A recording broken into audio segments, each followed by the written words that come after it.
Free Speech TV is supported by your contributions, and I strongly encourage you during the pledge drives, or even not during the pledge drives, to call Free Speech TV at 877-378-8669 and make a contribution, support Free Speech TV. But that said, our program, the Thom Hartmann Program, what you're watching right now, is sustained by commercial advertising, and we're on commercial stations around the country. We run ads, they pay us for that.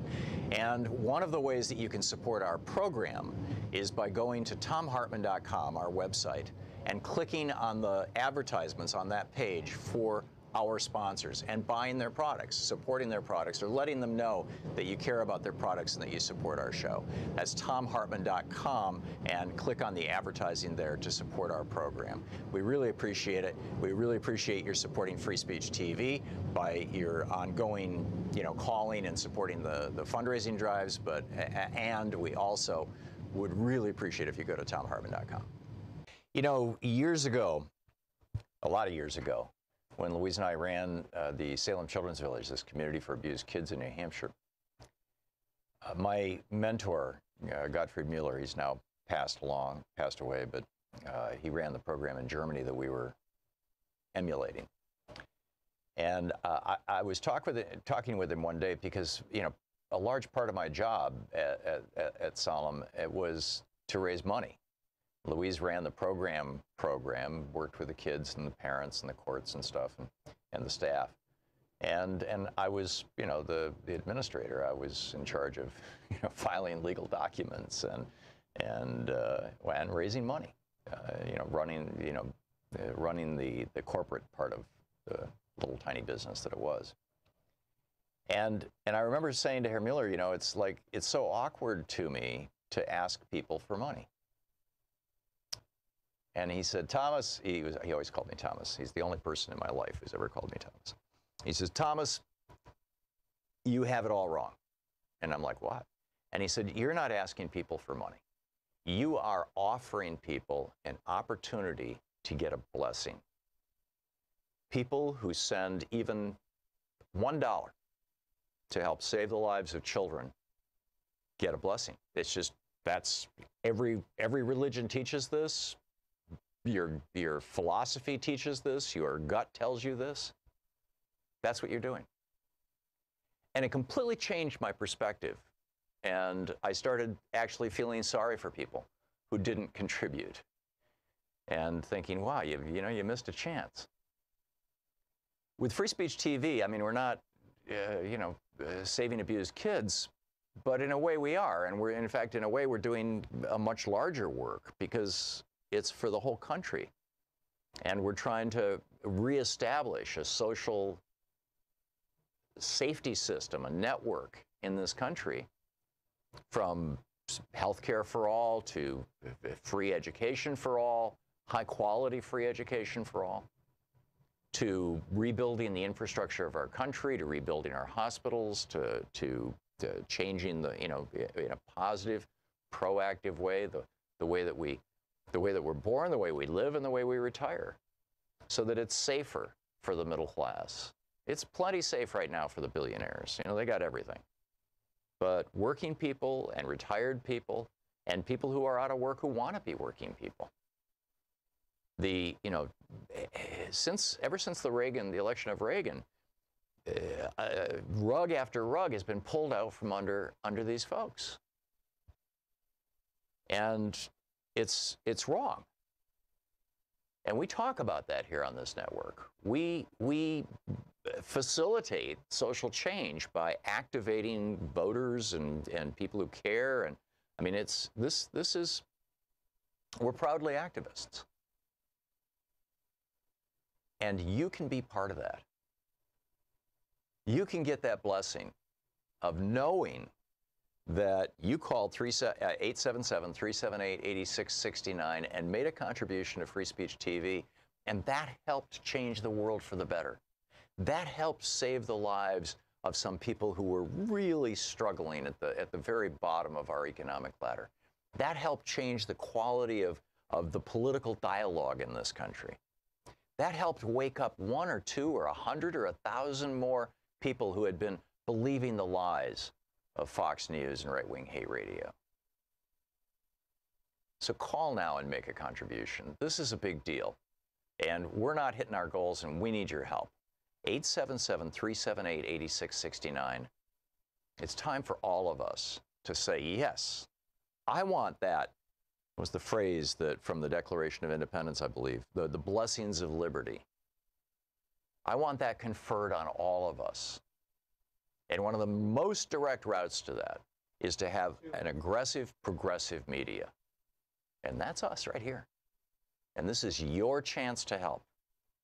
With a $30 gift, you get the Free Speech TV mini kit, the sticker and button. With a $72 gift, you get a copy of my book, my brand new, just out. In fact, it's going to be a week or so before we can ship them to you because we don't even have them from the publisher yet. I don't even have one, or I'd be holding it up. But it's the brand new edition of The Last Hours of Ancient Sunlight, the classic that I first wrote in 1996 about climate change and the end of oil and culture and Columbus and all kinds of stuff. And updated now just over the last, it took me a year and a half. We just finished it a few months ago.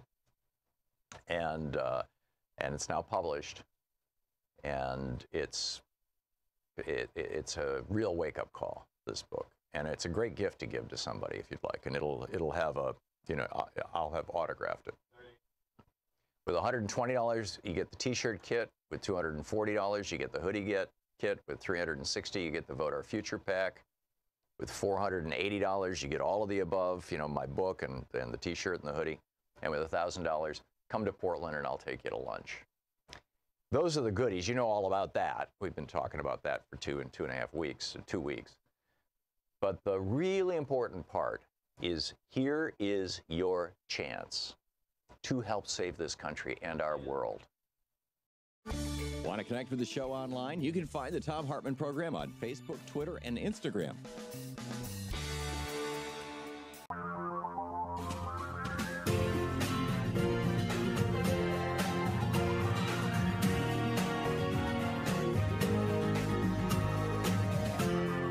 This is the Thom Hartmann Program.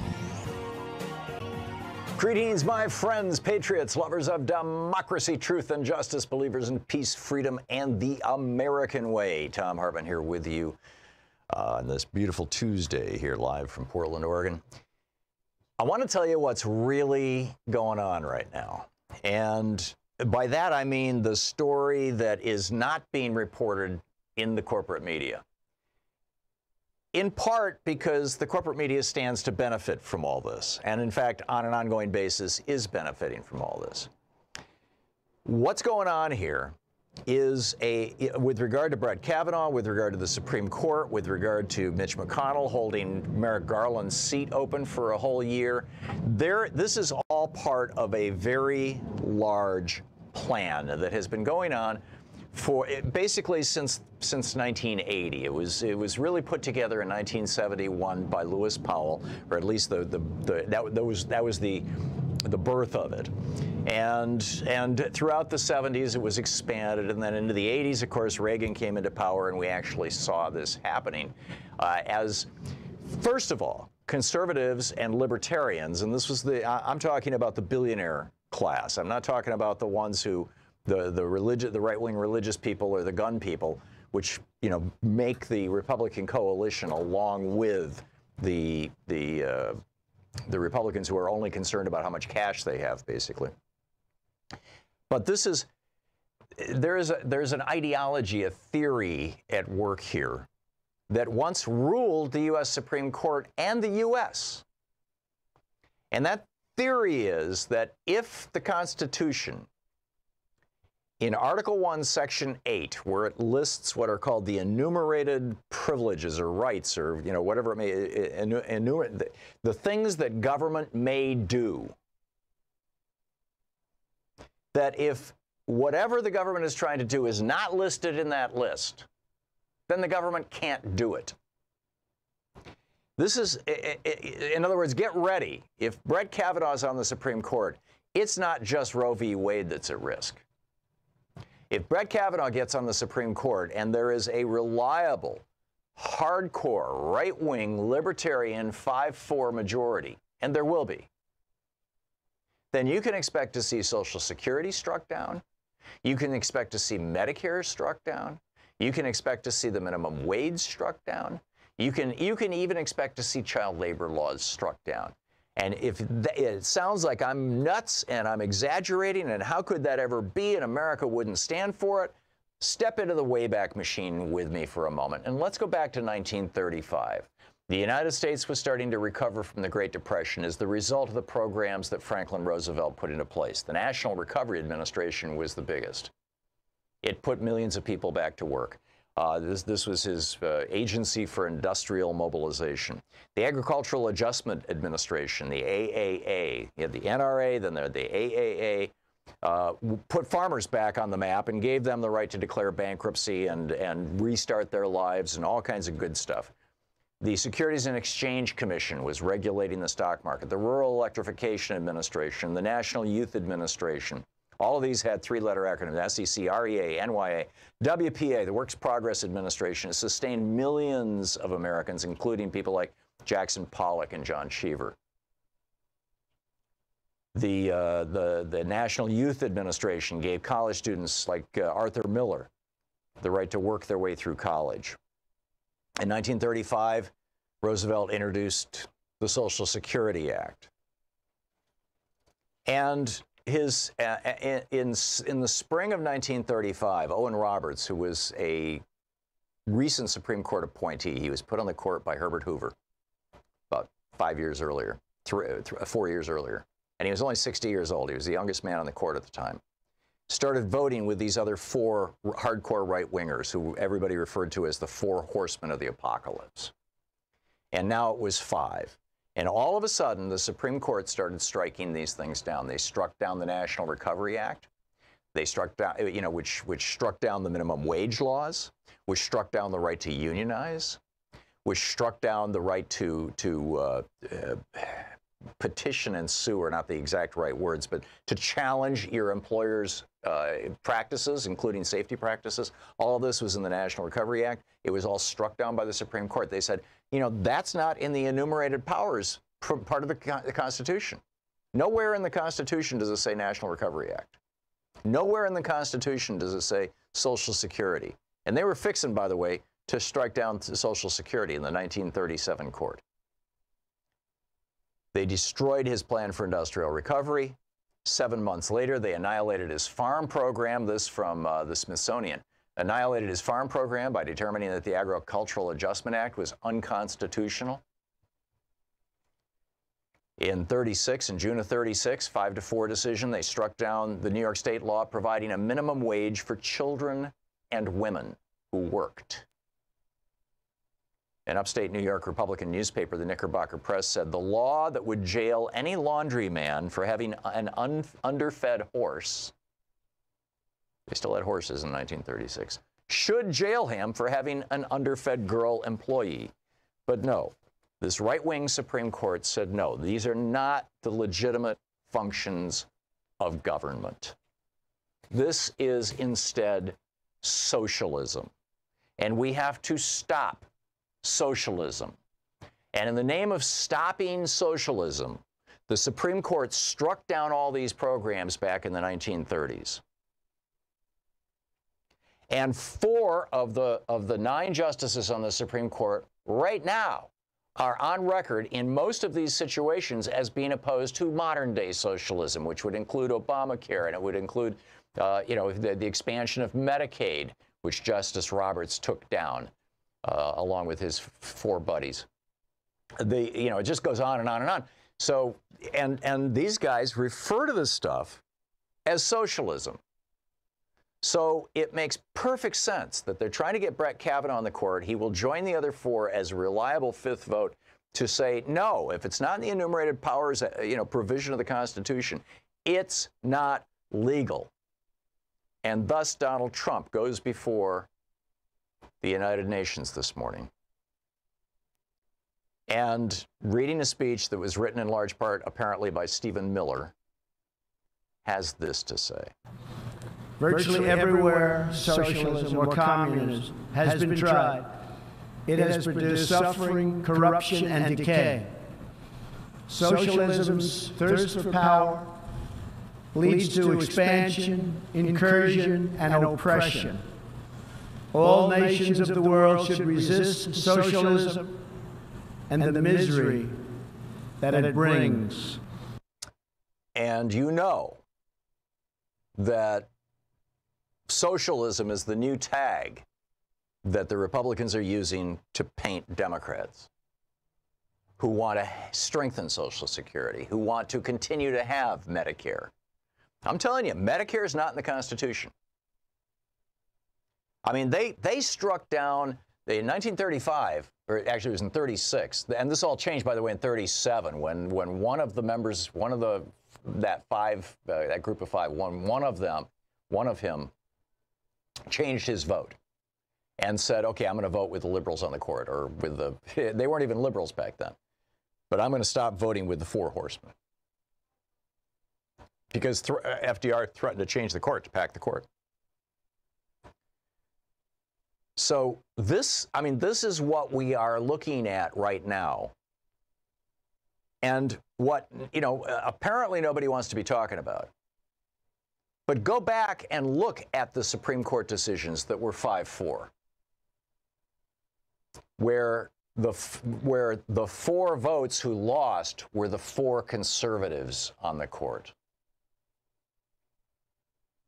Those four conservatives would prefer that the banks aren't regulated, would prefer that your right to sue, well, actually 5 of them blew that up, your right to sue. Now you've got to submit yourself to binding arbitration. Even if you click a shrink wrap agreement when you open your software, or if you sign an employment agreement, or if you sign a credit card statement. So, they've already taken away a lot of our protections, and it's continuing, and it's getting worse. And this is what's really going on. And this is why these Republicans are willing to, not just break precedent, shatter precedent by holding a Supreme Court seat open for over 400 days. Or over a year. This is why the Republicans are willing to shatter precedent and say, no, and Brett Kavanaugh himself last night on Fox News, I do not want an FBI investigation. Who wants the FBI investigation? The women accusing him. We'll get into that a little later. That's kind of common knowledge. That's what the media will talk about. But what they're not talking about is this 50-year-long Republican plan. They couldn't take over the country with Congress. They couldn't stamp out socialism with Congress. They couldn't do it in the states, as much as they tried. Scott Walker, Rick Snyder, Rick Scott, all these guys, as much as they tried to stamp out socialism, they couldn't. And so they said, okay, screw it. We're going to take the court. The court controls everything. This is the Thom Hartmann Program. And when they are done, the only programs that protect us that will still be intact will be the military and the police.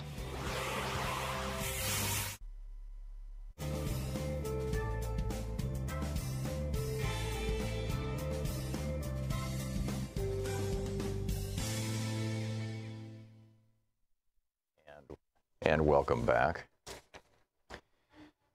Oh, let's see here.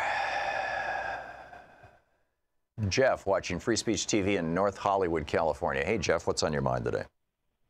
Oh, good morning. I'm so proud of you. I'm so proud of free speech. Just a heads up or whatever. All the news this morning, all of a sudden I get so much hope that, the time has come. What those other people say, time's up, me Yep. too. Yep. Judge Kavanaugh, blah, blah. There's no going back. We're definitely engaged. I do believe in, I believe in foreign and domestic. There are enemies, foreign and domestic. And they thrive on chaos. They thrive on all this distraction. One thing that was Cosby is being sentenced today. That's Yep. One aspect of that. Today is September 25th. I think today, yesterday, these coming days, these will go down.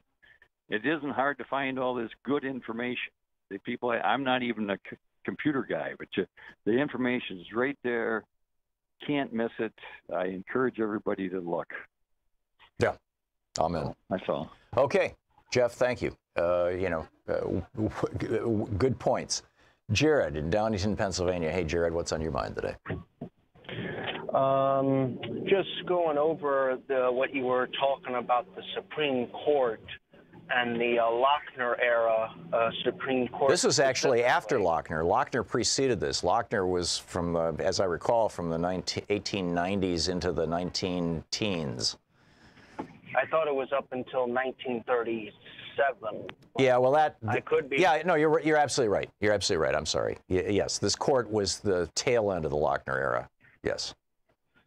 And my concern is that if Kavanaugh does get on, and we do have this, this libertarian experiment back in the 1920s, and what isn't going to happen, what I fear is going to happen is that we're going to see a revolution in this country, because if the welfare state, as you know, as most people know, was created for the most part originally by Otto von Bismarck. Now, he created that in order to curb the growing socialist, communist, Marxist movements in Germany at the time that were pushing for, workers' control of the means of production. Right. This was in the last third of the 19th century in Germany. Exactly. In the 1880s, when they passed the world's first single-payer healthcare system, for example. Yes, although I think Germany did that in the 40s. But the point, I think they enacted the first Social Security program, though. But the point I'm trying to get at is that the welfare state is a conservative, thing. So these, as it was originally conceived. And in the United States, up until the 1960s, most of the benefits of what today we would call welfare programs went to white people. And it was when they started extending them into the cities and extending them to people of color in a big way in the 1960s with the Great Society that suddenly it became radioactive. You want to put a period on that, Jared? What was that? I was giving you an opportunity to put a period on it, but we're out of time. Jared, thanks a lot for the call. We'll be right back.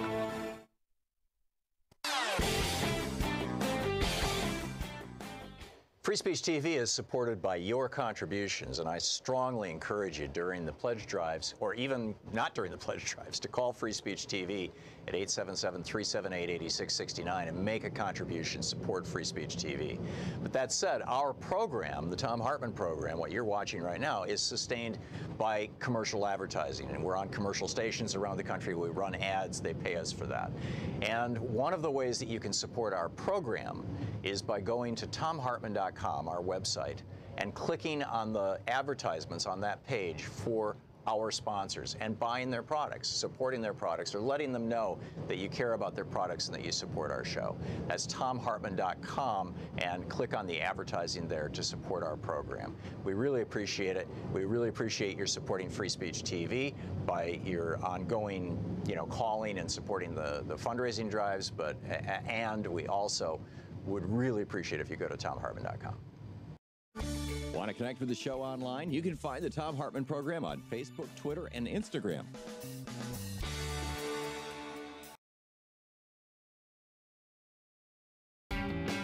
Welcome back. Thom Hartmann here with you.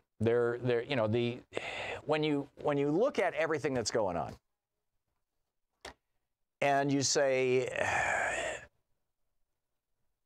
the Republican Party right now is behaving in a way that doesn't seem to make a lot of sense. They are apparently willing to lose control of the House of Representatives and possibly the United States Senate, to lose control of that, to maybe even lose the control of some state houses and governor's races around the country, in exchange for putting a cranky, pasty old white man on the Supreme Court who believes that the president should have, essentially unlimited power while he's in office, or at least unlimited immunity, and that social welfare programs and socialism are evil things. Now, why would they be willing to do that?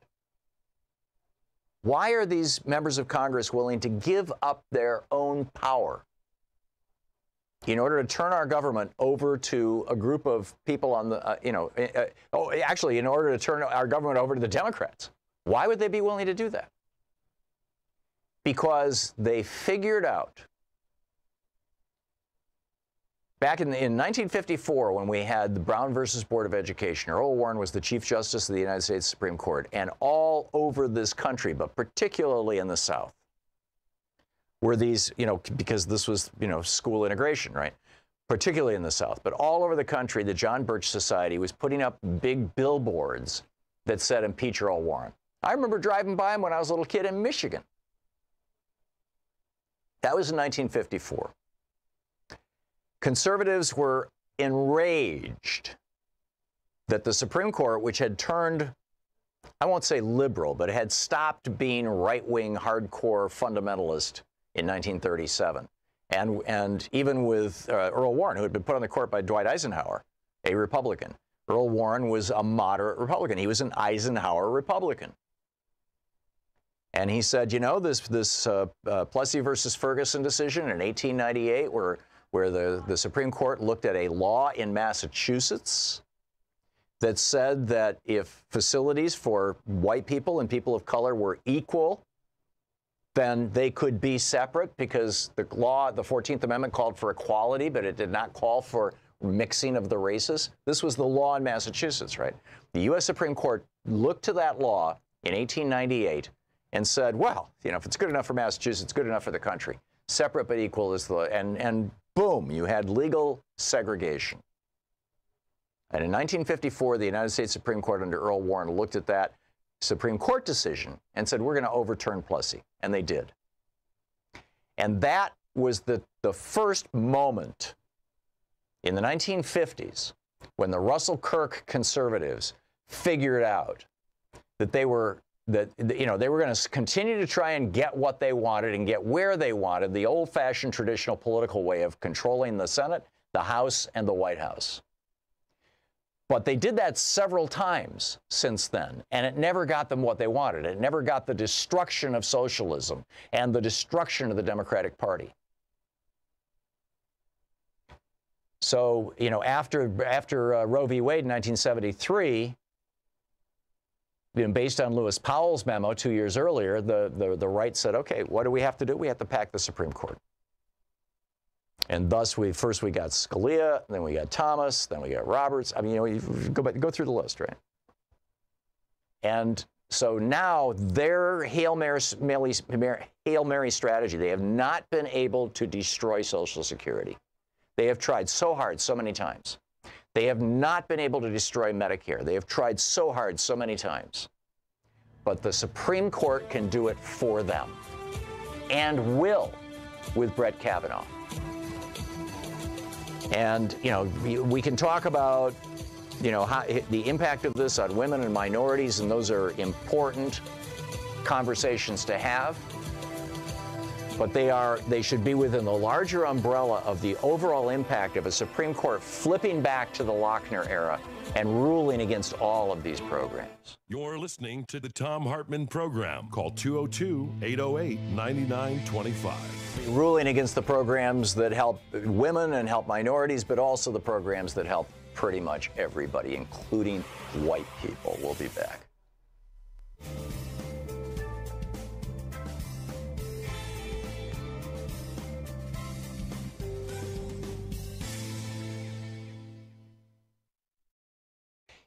Years ago, a lot of years ago, when Louise and I ran the Salem Children's Village, this community for abused kids in New Hampshire, my mentor, Gottfried Mueller, he's now passed away, but he ran the program in Germany that we were emulating. And I was talking with him one day because, a large part of my job at Salem, it was to raise money. Louise ran the program, worked with the kids and the parents and the courts and stuff and the staff. And I was, the administrator. I was in charge of, filing legal documents and raising money, running the corporate part of little tiny business that it was. And I remember saying to Herr Mueller, you know, it's like, it's so awkward to me to ask people for money. And he said, Thomas, he always called me Thomas. He's the only person in my life who's ever called me Thomas. He says, Thomas, you have it all wrong. And I'm like, what? And he said, you're not asking people for money. You are offering people an opportunity to get a blessing. People who send even $1 to help save the lives of children get a blessing. It's just, that's, every religion teaches this. Your philosophy teaches this. Your gut tells you this. That's what you're doing. And it completely changed my perspective. And I started actually feeling sorry for people who didn't contribute and thinking, wow, you missed a chance. With Free Speech TV, I mean, we're not, saving abused kids, but in a way we are. And we're, in fact, in a way, we're doing a much larger work because it's for the whole country. And we're trying to reestablish a social safety system, a network in this country, from healthcare for all to free education for all, high quality free education for all, to rebuilding the infrastructure of our country, to rebuilding our hospitals, to changing the, in a positive, proactive way, the way that we're born, the way we live, and the way we retire, so that it's safer for the middle class. It's plenty safe right now for the billionaires. You know, they got everything. But working people and retired people and people who are out of work who want to be working people. Ever since the election of Reagan, rug after rug has been pulled out from under these folks. And it's wrong. And we talk about that here on this network. We facilitate social change by activating voters and people who care. And I mean, we're proudly activists. And you can be part of that. You can get that blessing of knowing that you called 877-378-8669 and made a contribution to Free Speech TV, and that helped change the world for the better. That helped save the lives of some people who were really struggling at the very bottom of our economic ladder. That helped change the quality of the political dialogue in this country. That helped wake up 1 or 2 or 100 or 1,000 more people who had been believing the lies of Fox News and right-wing hate radio. So call now and make a contribution. This is a big deal. And we're not hitting our goals, and we need your help. 877-378-8669. It's time for all of us to say, yes, I want that, was the phrase that from the Declaration of Independence, I believe, the blessings of liberty. I want that conferred on all of us. And one of the most direct routes to that is to have an aggressive, progressive media. And that's us right here. And this is your chance to help. With a $30 gift, you get the Free Speech TV mini kit, the sticker and button. With a $72 gift, you get a copy of my book, my brand new, just out. In fact, it's going to be a week or so before we can ship them to you because we don't even have them from the publisher yet. I don't even have one, or I'd be holding it up. But it's the brand new edition of The Last Hours of Ancient Sunlight, the classic that I first wrote in 1996 about climate change and the end of oil and culture and Columbus and all kinds of stuff. And updated now just over the last, it took me 1.5 years. We just finished it a few months ago. And it's now published. And it's a real wake-up call, this book. And it's a great gift to give to somebody if you'd like. And it'll have a, I'll have autographed it. With $120, you get the T-shirt kit. With $240, you get the hoodie kit. With $360, you get the Vote Our Future pack. With $480, you get all of the above, my book and the T-shirt and the hoodie. And with $1,000, come to Portland and I'll take you to lunch. Those are the goodies. You know all about that. We've been talking about that for 2.5 weeks, 2 weeks. But the really important part is here is your chance to help save this country and our world. Want to connect with the show online? You can find the Thom Hartmann Program on Facebook, Twitter, and Instagram.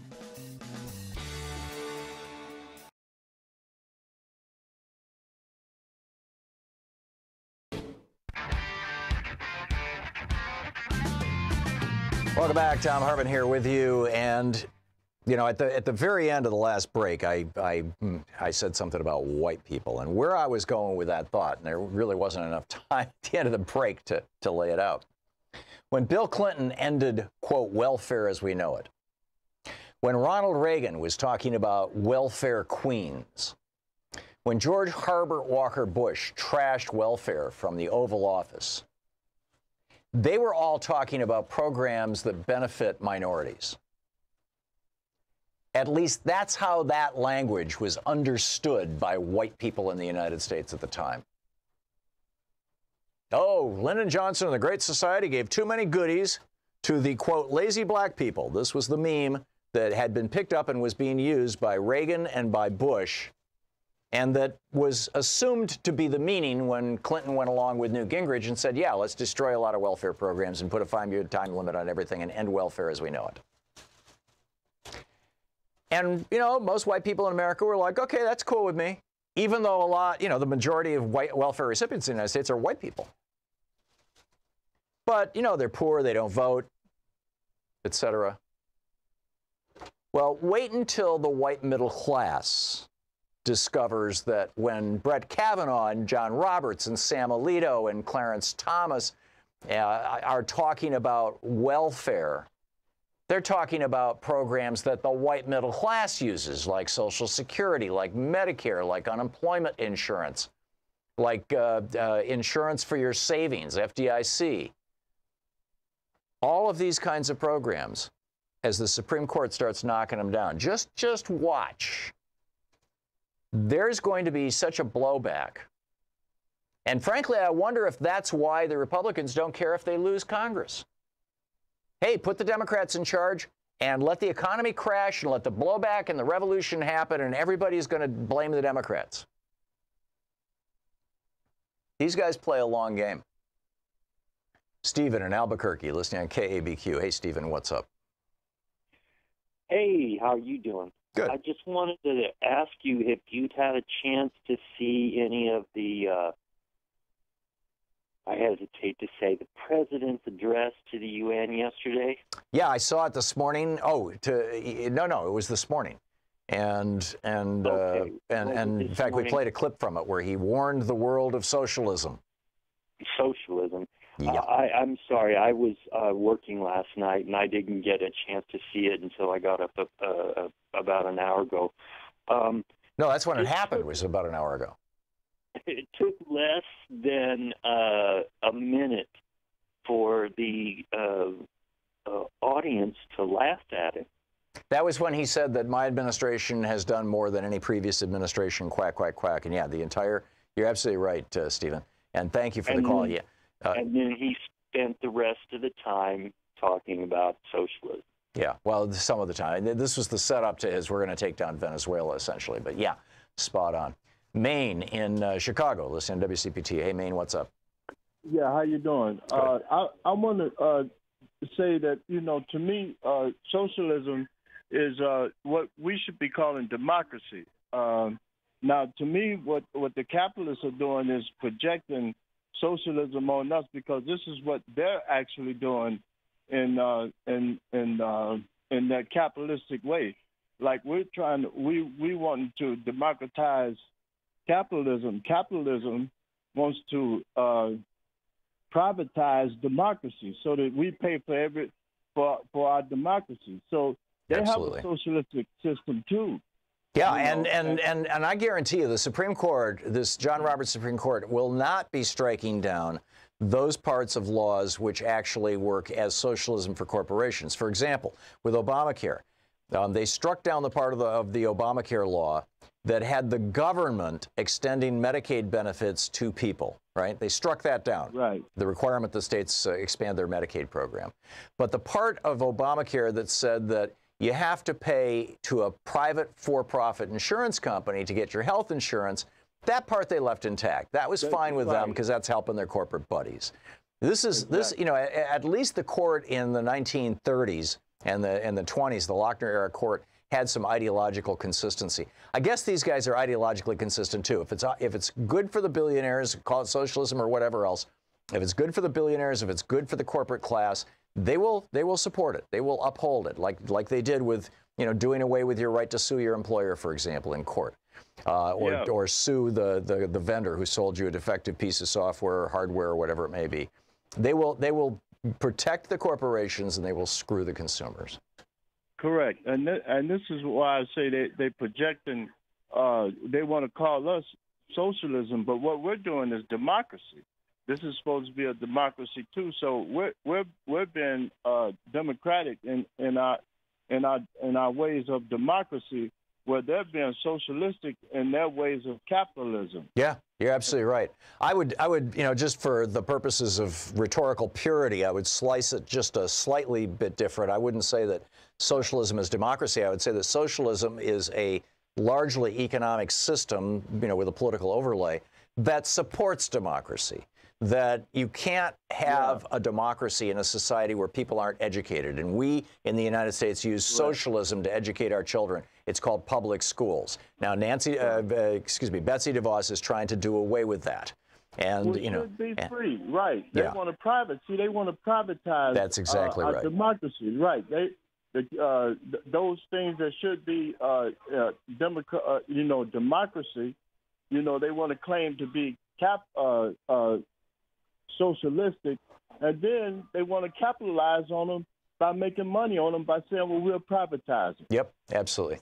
Man, you nailed it. Thank you.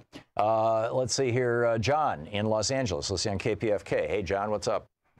Hey, how you doing? Good. It's on your mind. I love the show. Thank you.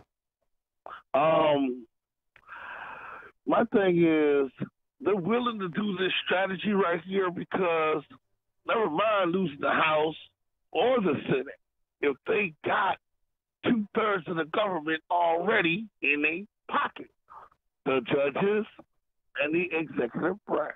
Yeah. They can do a whole lot more damage just with them two and literally take the Democratic House and Senate out of position. I agree. We're all. As they did with Duterte. Yeah, we're Duterte, how he first he got elected, then he upped the ante with the judges, and you saw what they did with the Senate, destroyed it. Yeah. Yeah, you're talking Duterte, the president of the Philippines. Yep. Who was murdering drug users. They did it the same way. Yeah. Yeah, you're right. You're right. He changed the court. And when you've got the court and you've got the executive branch, you've got 2/3 of the guy. You spot on, John. You absolutely nailed it. And this is and you know, Democrats, we're sitting around going, oh, isn't it great? There's a blue wave coming. We might take the House of Representatives. My friends, the Supreme Court in 1803 took upon itself the power in a case called Marbury versus Madison, and in that decision they said we have the power to strike down laws made by the Congress and signed by the president. We have judicial supremacy. And thus, here we are. John in Minneapolis. Hey, John, what's up? Yeah, I just wanted to agree with the other callers. You know, socialism is a democratizing of the economy. If you have an economy where there's less and less of a middle class, more and more poor, and a greater portion of the elite, then you don't have a democracy. You cannot call that a democracy because the ordinary person will not have any power. Democracy is about having power spread out through the whole society. It's as simple as that. And socialism, I'm so tired of hearing it. Why don't we call what they do anti-socialism? And what Mr. Kavanaugh has done and the elites have done for forever. I mean, they based their whole system on the British school system, you know, the good old boy system, and that's how they rule. They're ruling us. It's a Raj, American style, and it's, you know, I mean, this is going back to the 19th century. I want to move forward. I'm a progressive, and I think most people do. They want to move forward. It's not good for the society. It's going to break apart. That's what happens. And Venezuela, you know, how about Norway? Norway, they socialized all of their oil profits, and now they don't even have discussions about like this because there's no need for it, really, politically. Oh, and we could have easily done the same thing anytime in the last 150 years. You know, simply said, mineral wealth is the property of the government, like Norway did and like Venezuela did, frankly. John, spot on, as always. Thank you for the call. This is a really pivotal time. We'll be back. It's 44 minutes past the hour. You're listening to Thom Hartmann. Visit thomhartmann.com for audio and video archives. We'll be back in about 4 minutes with Kyle Learman.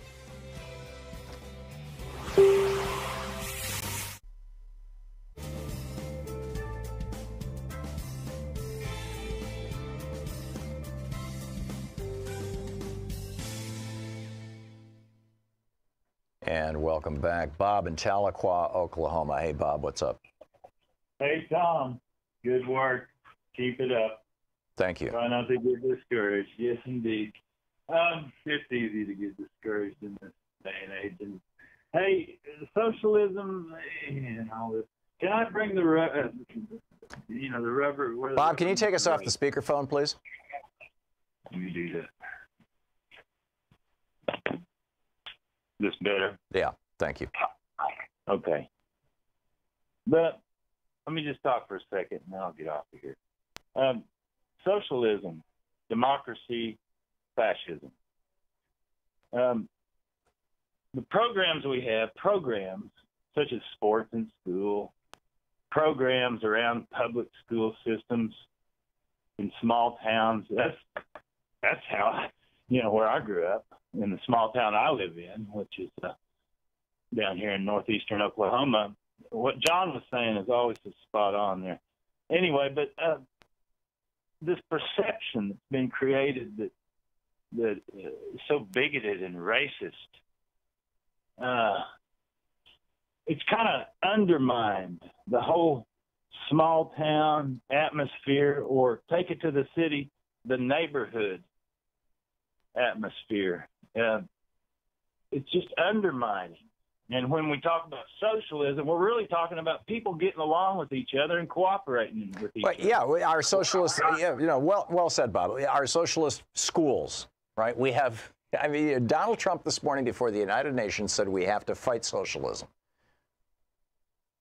And we have, and our democracy depends on socialism, on public schools paid for by all of us that don't benefit all of us. There are childless couples who are going, why am I paying taxes for this? Because it's going to improve the quality of your life. It strengthens our democracy. You can, as Jefferson pointed out, you can't have a functioning democracy without an educated populace. We have, our fire departments that protect our homes, a socialist institution. And frankly, I think my body is more important than my home. If my home burns down, I can get another home. If my body metaphorically burns down, gets cancer, I can't get another body. And therefore, I think that, we should be looking at medicine the same way we look at fire departments and saying, yeah, this is an expense that we should all bear. We should have a single-payer healthcare system. But if Brett Kavanaugh gets put on the Supreme Court, and the Supreme Court, as Roberts and Thomas have suggested, and Scalia back in the day suggested it should, goes back to the mindset of the Lochner-era court, which ended in 1937, goes back to that mindset and says, no, the right to contract is absolute. The federal government has no business sticking its nose into relations among employers and employees. This whole right to unionize is unconstitutional, which is what the Supreme Court decided in 1935 when they struck down the National Recovery Act. The right to have a minimum wage, unconstitutional, which is what the Supreme Court decided in 35 when they struck down the NRA. The right of employees to, Hell, they were getting ready to strike down Social Security. In the 1937, there was a case all teed up, and they were going to strike it down.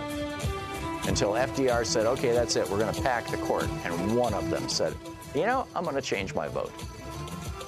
It's an amazing time. We'll be back. We're going to talk with Kyle Learman about voting in just a moment. Stick around.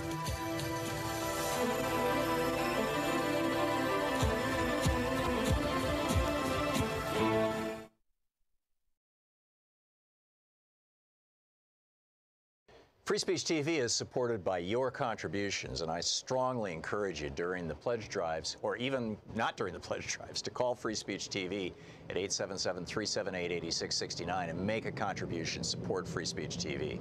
But that said, our program, the Thom Hartmann Program, what you're watching right now, is sustained by commercial advertising, and we're on commercial stations around the country. We run ads, they pay us for that. And one of the ways that you can support our program is by going to thomhartmann.com, our website, and clicking on the advertisements on that page for our sponsors and buying their products, supporting their products, or letting them know that you care about their products and that you support our show. That's thomhartmann.com, and click on the advertising there to support our program. We really appreciate it. We really appreciate your supporting Free Speech TV by your ongoing, calling and supporting the fundraising drives, and we also would really appreciate if you go to thomhartmann.com. Want to connect with the show online? You can find the Thom Hartmann Program on Facebook, Twitter, and Instagram.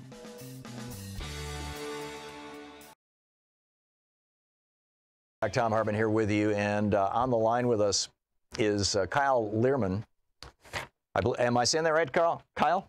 Yeah, hey, Tom, it's Kyle Learman. How are you? Great. Thanks for joining us. You are the CEO of Michelle Obama's When We All Vote. You are formerly the Senior Associate Director of Public Engagement and Senior Policy Advisor in the White House Office of Public Engagement in the Obama administration. The website is whenweallvote.org, and people can tweet you at Kyle_Learman, L-I-E-R-M-A-N. Kyle, tell us about National Voter Registration Day today. Well, Tom, thanks so much for having me on. It's a big day. We have thousands of events happening around the country for National Voter Registration Day, and it's part of the When We All Vote campaign. And people are laser focused on making sure as many eligible voters across the country get registered and ready to vote.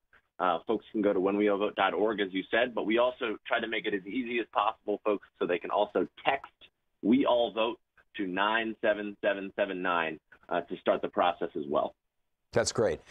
We had, 2-3 weeks ago, Greg Palast was on this program, and he was talking about Brian Kemp. In fact, the New York Times had run an op-ed called Brian Kemp, Enemy of Democracy, and how in 2017, Brian Kemp, as Secretary of State in Georgia, removed 591,548 voters from the rolls, and was fixing to do the same, about 400,000 voters from the rolls in Georgia this year. And I pointed people to Rock the Vote at the time. It's a way, they've got a site where you can check your voter registration. And we were overwhelmed with calls, particularly from people of color in Georgia who were saying, I just discovered my name's been taken off the voting rolls. What are you guys doing about this? This is not just happening in Georgia. This is happening all over the country. And now Brian Kemp, the guy who's doing this in Georgia, is running for governor against a black woman, Stacey Abrams. Well, first off, I'll just say, to make sure everyone knows, When We All Vote is a nonpartisan 501c3 initiative, so we don't take sides on candidates or issues.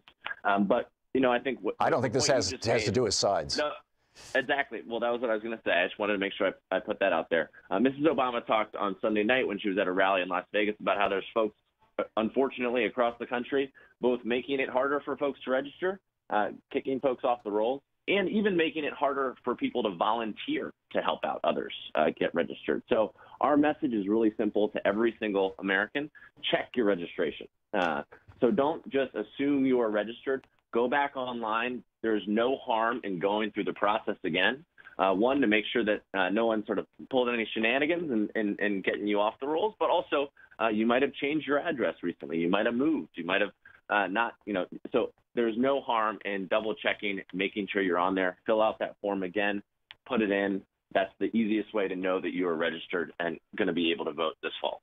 Kyle, this is nothing new. Back in 1980, the guy who was the co-founder of the Heritage Foundation, Paul Weyrich, it was giving. I'm sorry. Oh. Okay. Paul Weyrich, who was the founder of the Heritage Foundation, was giving a speech to a group of Christian activists in a church in Dallas, Texas, and he said this.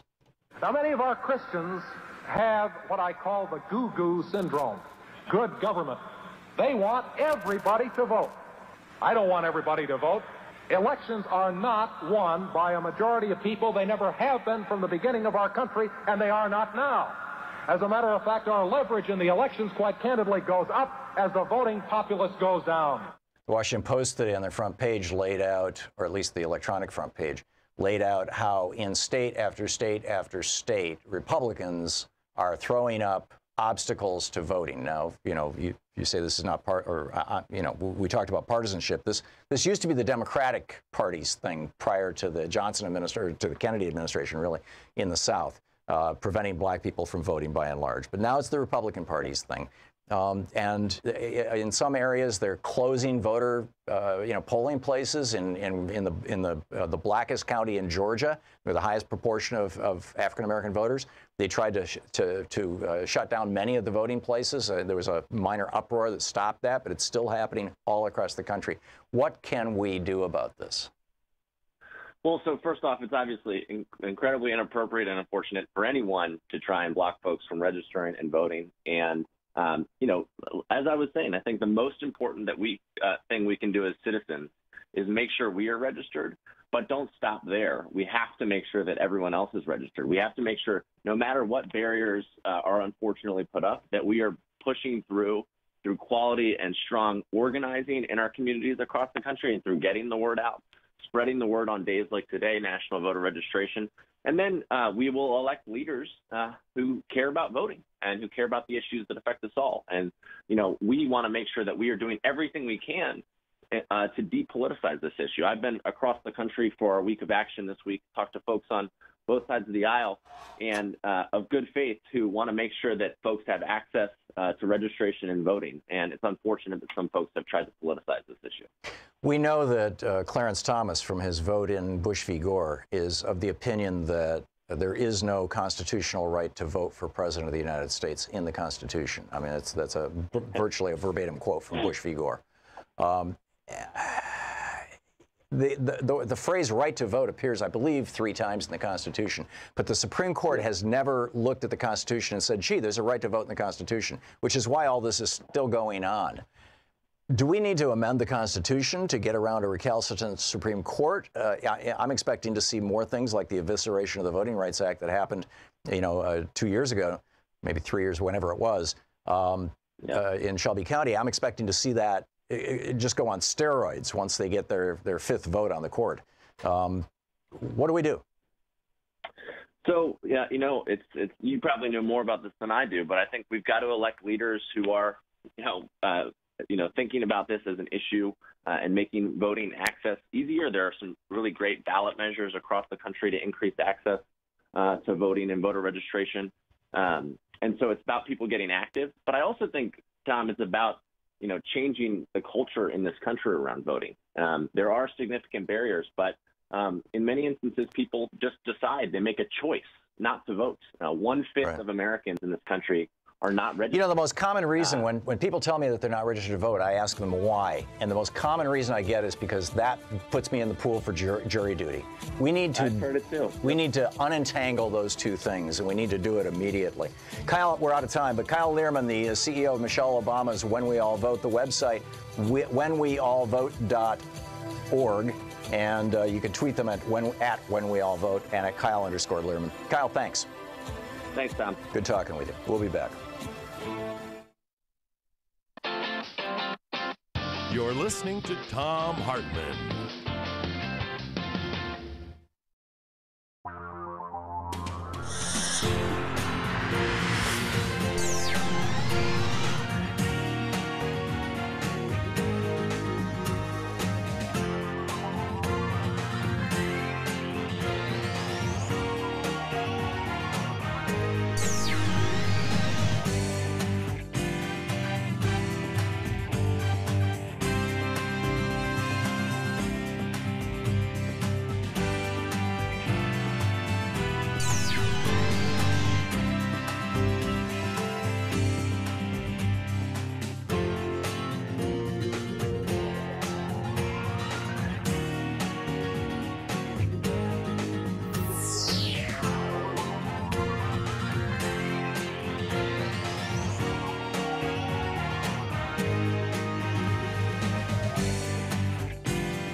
You know, years ago, a lot of years ago, when Louise and I ran the Salem Children's Village, this community for abused kids in New Hampshire, my mentor, Gottfried Mueller, he's now passed away, but he ran the program in Germany that we were emulating. And I was talking with him one day because, you know, a large part of my job at Salem was to raise money. Louise ran the program, worked with the kids and the parents and the courts and stuff and the staff. And I was, you know, the administrator. I was in charge of, you know, filing legal documents and raising money, you know, running the corporate part of the little tiny business that it was. And I remember saying to Herr Mueller, you know, it's like, it's so awkward to me to ask people for money. And he said, Thomas, he always called me Thomas. He's the only person in my life who's ever called me Thomas. He says, Thomas, you have it all wrong. And I'm like, what? And he said, you're not asking people for money. You are offering people an opportunity to get a blessing. People who send even $1 to help save the lives of children get a blessing. It's just, that's, every religion teaches this. Your philosophy teaches this. Your gut tells you this. That's what you're doing. And it completely changed my perspective.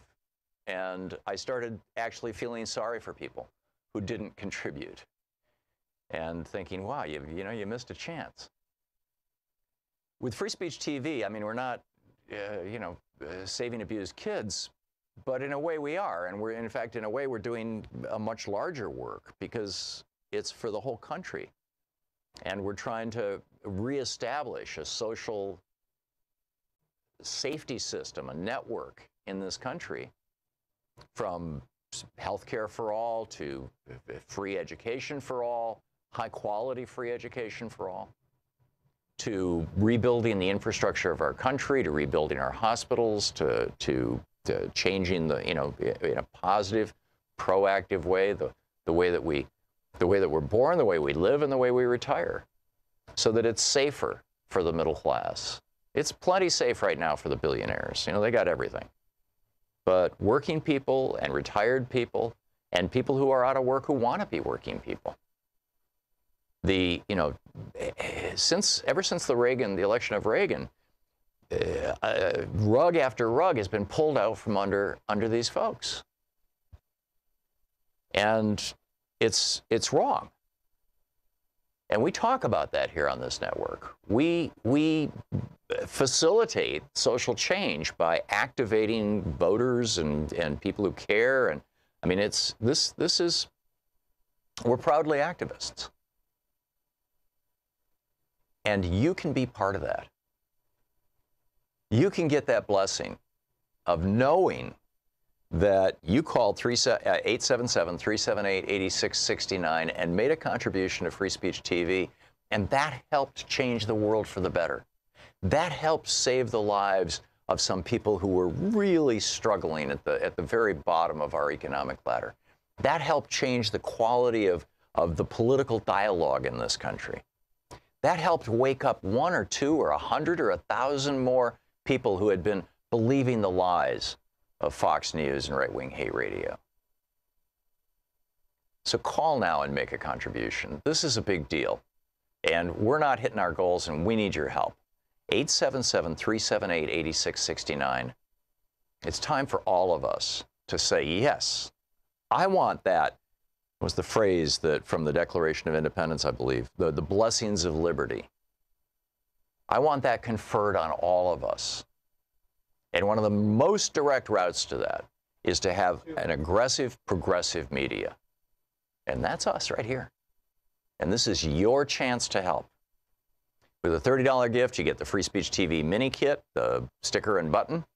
With a $72 gift, you get a copy of my book, my brand new, just out. In fact, it's going to be a week or so before we can ship them to you because we don't even have them from the publisher yet. I don't even have one, or I'd be holding it up. But it's the brand new edition of The Last Hours of Ancient Sunlight, the classic that I first wrote in 1996 about climate change and the end of oil and culture and Columbus and all kinds of stuff. And updated now just over the last, it took me a year and a half. We just finished it a few months ago. And it's now published. And it's a real wake-up call, this book. And it's a great gift to give to somebody if you'd like. And it'll have a, you know, I'll have autographed it. With $120, you get the T-shirt kit. With $240, you get the hoodie kit. With $360, you get the Vote Our Future pack. With $480, you get all of the above, you know, my book and the T-shirt and the hoodie. And with $1,000, come to Portland and I'll take you to lunch. Those are the goodies. You know all about that. We've been talking about that for 2.5 weeks, 2 weeks. But the really important part is here is your chance to help save this country and our world. Free Speech TV is supported by your contributions, and I strongly encourage you during the pledge drives, or even not during the pledge drives, to call Free Speech TV at 877-378-8669 and make a contribution, support Free Speech TV. But that said, our program, the Thom Hartmann Program, what you're watching right now, is sustained by commercial advertising, and we're on commercial stations around the country. We run ads. They pay us for that. And one of the ways that you can support our program is by going to thomhartmann.com, our website, and clicking on the advertisements on that page for our sponsors and buying their products, supporting their products, or letting them know that you care about their products and that you support our show. That's thomhartmann.com, and click on the advertising there to support our program. We really appreciate it. We really appreciate your supporting Free Speech TV by your ongoing, you know, calling and supporting the fundraising drives, and we also would really appreciate if you go to thomhartmann.com. Want to connect with the show online? You can find the Thom Hartmann Program on Facebook, Twitter, and Instagram.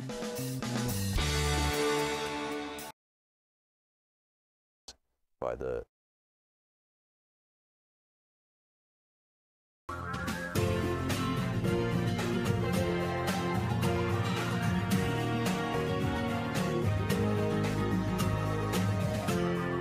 This is the Thom Hartmann Program.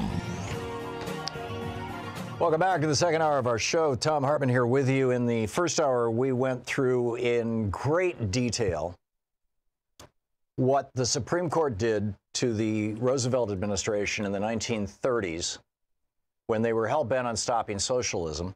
And we listened to Donald Trump this morning at the United Nations saying that the world needs to fight socialism. Socialism is an evil. And I was talking about, well, gee, how do you have a democracy without socialist public schools? How do you have, you know, how's your home safe without socialist fire departments? How do you get to work without a socialist road? What about our socialist police departments? We'll get back into that conversation in a few minutes. But first, Sina Tusi is with us. Sina is a research associate with NIAC, the National Iranian, oh boy, Sina, American Council, thank you. NIAC. National Iranian American Council. There we go. NIACouncil.org is the website, of course, and Sina is at Sina, SINATOOSI. Sina, welcome to the program. Hey, thanks for having me. Thanks for joining me. Tell us about this. I think this has been pretty radically underreported in the United States, this terrorist attack in Iran that happened recently that many Iranians are suggesting has the fingerprints or possibly the fingerprints of Saudi Arabia, the UAE on it, which would tie back to us. And what's going on with this? Yeah, so this terrorist attack happened on Saturday at a military parade in southwestern Iran, city of Ahvaz. And this separatist group from Iran's Arab minority in that province claimed responsibility, as did ISIS.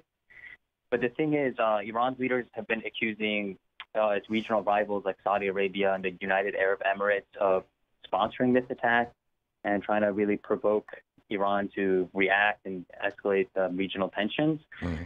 And there has been some some suggestions in the past year, rhetoric from the Saudis and the Emiratis that does kind of play into the scenario that they may have indeed kind of sponsored such an attack, and they are trying to foment unrest in Iran and increase tensions. And there's a couple of signs that indicate that, maybe the Iranian officials there is something behind them claiming these foreign powers have sponsored this attack. And this includes last year the Crown Prince of Saudi Arabia, Mohammed bin Salman, who's very hawkish towards Iran, very anti-Iranian, very close with the Trump administration. He publicly said that the Saudi Arabia wants to take the battle inside of Iran. And shortly after he said that, there was an attack by ISIS in Tehran. This is last summer of 2017. So shortly after he said, we want to take the battle. So at that time, this played into the Iranians at that time who said, Saudi Arabia had a hand in that as well. But then after this attack on Saturday, the Ascos attack, the senior advisor to Mohammed bin Zayed, who's the Crown Prince of the United Arab Emirates, he's the ruler of Abu Dhabi, one of the Emirates there. Mm-hmm. And he's also spearheading this kind of anti-Iran kind of coalition in the region. He's very close with Mohammed bin Salman in Saudi Arabia. He's close with Netanyahu and Trump. A senior advisor to him who is known for speaking for him, especially on foreign policy, he openly said after Saturday's attack in Ahvaz that moving the battle inside Iran is a declared option and that the next phase, these attacks will increase. This is like saying we will support terrorism inside another country. Yes, yeah. So they're not really trying to avoid, being associated with these attacks. So how does this, Sina, how does this play out? If Iran continues to come under attack, from outside powers, at what point does this start to alter the internal politics of Iran, perhaps hardening them, or undermining the Rouhani, the relatively moderate prime minister or president? I'm sorry, I don't remember his title. But also, I think a lot of Americans are very concerned about the possibility of war with Iran. We've got a guy as Secretary of State, John Bolton, who wrote an op-ed in the New York Times saying the best way to stop Iran from getting the bomb is to bomb Iran. I mean, it was literally the headline. How would that play out? What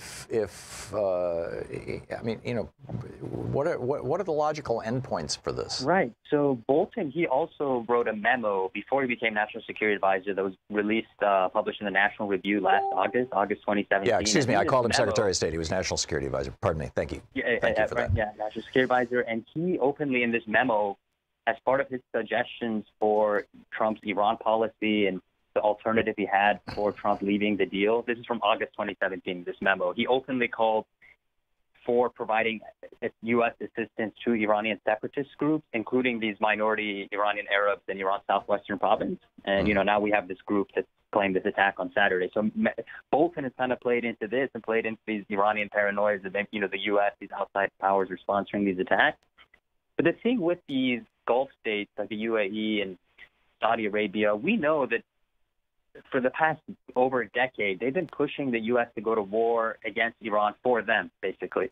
And they've opposed any improvements in U.S.-Iran relations. They've imposed U.S.-Iran negotiations. And we know, this is John Kerry. He said in interviews in the past year that all throughout the nuclear negotiations, while they were making steps towards reaching this landmark nuclear deal, in his talks with Emirati leaders, Saudi leaders, other regional countries, they constantly just kept pushing the U.S. to bomb Iran. They're like, don't negotiate with these people, just bomb Iran.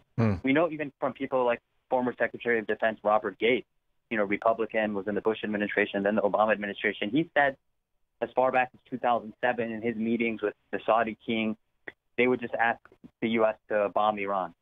And, Robert Gates in his memoir has a kind of tidbit about how offended he was. And he had quotes like, as if we were mercenaries, or they want to fight Iranians to the last American. So it's a very dangerous context with these countries, and if they did sponsor this Ahvaz attack, they basically want to bait Iran, provoke it to do something, some kind of counter escalation. We have this escalatory cycle, and then I can easily imagine things spiraling out of control and the U.S. really being dragged into a war against Iran, which would ultimately be on the behalf of these countries. So it's a very dangerous situation. And in terms of Iran's regional politics, Rouhani has lost a lot of political space. His platform was all about reaching the nuclear deal, and he spent all of his political capital on that. And Trump, by withdrawing from the nuclear deal, really has devastated Rouhani's political capital. He doesn't have much political space right now. And you see stuff like this Ahvaz terrorist attack. It gives more of an open hand to the Revolutionary Guards. it kind of validates hardliner narratives about Iran's kind of regional position. And right now we've seen the Revolutionary Guards, they've been taking more assertive actions in the region. Just a couple of weeks ago, after Kurdish militants and kind of Kurdish separatist groups attacked an Iranian military base inside Iran, they launched these missile attacks, the Revolutionary Guards, into Iraq at a Kurdish target. So which was kind of unprecedented. So it's getting very messy. So two quick points here, Sina, excuse me. The first is that the United States has, we have shown the world through the Bush administration and frankly the Obama administration as well, that we are willing to absolutely destroy a nation and kill many of its people in order to change the political head of that country. We did it first in Afghanistan, then we did it in Iraq, then we did it in Libya. We are participating in the doing of this in Syria. There's probably other countries in the region that I'm missing. And that is essentially what it appears Saudi Arabia and the UAE and perhaps Israel are calling on us to do to Iran, right? Bomb the crap out of the country until, large chunks of the populace are dead, chaos reigns, the people in charge have been decapitated. That, number one, seemed just mind-boggling to me. And number two, I believe that this morning at the UN, I was in and out of the speech, that Trump said that he wants to see Iranian oil exports reduced to zero. Maybe he said that in another interview or somebody else said that.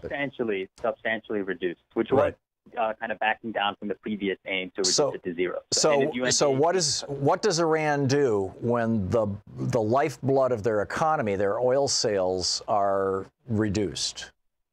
Do they close the Straits of Hormuz? So I mean they don't think it's going to be reduced to zero. And the thing is, right now you have Iran engaging in these negotiations with Europe to salvage the nuclear deal. And the Europeans are trying to offer Iran these economic incentives to maintain Iran's compliance with the nuclear deal, which Iran is still compliant with the nuclear deal. The International Atomic Energy Agency has verified in 12 reports Iran's very meticulous and abiding by this deal. And contrary to Trump, is now violated and pushing other countries to violate the deal. Right. But Iranians basically, they haven't really used their leverage in response to Trump's actions right now. They've been, they haven't restarted their nuclear program. They haven't used their regional leverage in terms of escalating really that much. So they have a lot of underused leverage, but they're basically, from my assessment, seeing how these talks with Europe play out.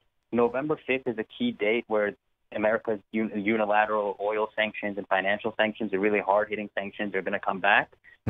So if by that time, they can reach an agreement with Europe to kind of allows them some amount of sanctions relief and then continuing to export some amount of oil. And, China, Russia, the rest of the world play a major factor into this.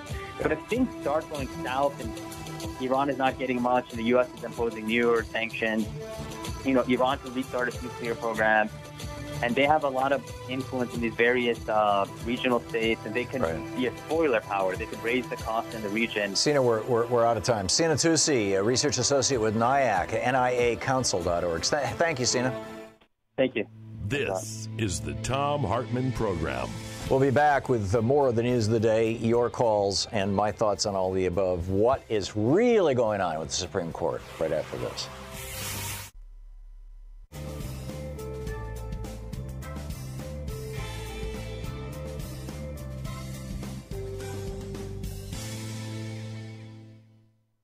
And welcome back. Amanda in Trinidad, Colorado. Hey, Amanda, thanks for watching Free Speech TV. What's on your mind today? Hey, Tom. I was just, I've got so much actually going on, but I really want an understanding of how do I get activated. This community is one of the poorest in Colorado, and no one really it seems like they don't care. Mm-hmm. And I'd like to make them care. Mm-hmm. So you're asking, where do you start? Yeah, where do I start? Yeah.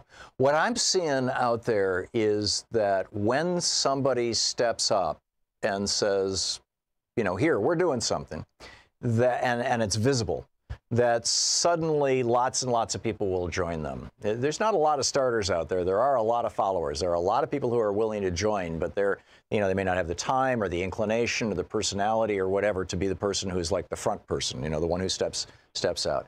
But whether it's having like starting a drinking liberally club in your community, or whether it's starting a local branch of Our Revolution or MoveOn.org and posting a little notice about it in the newspaper.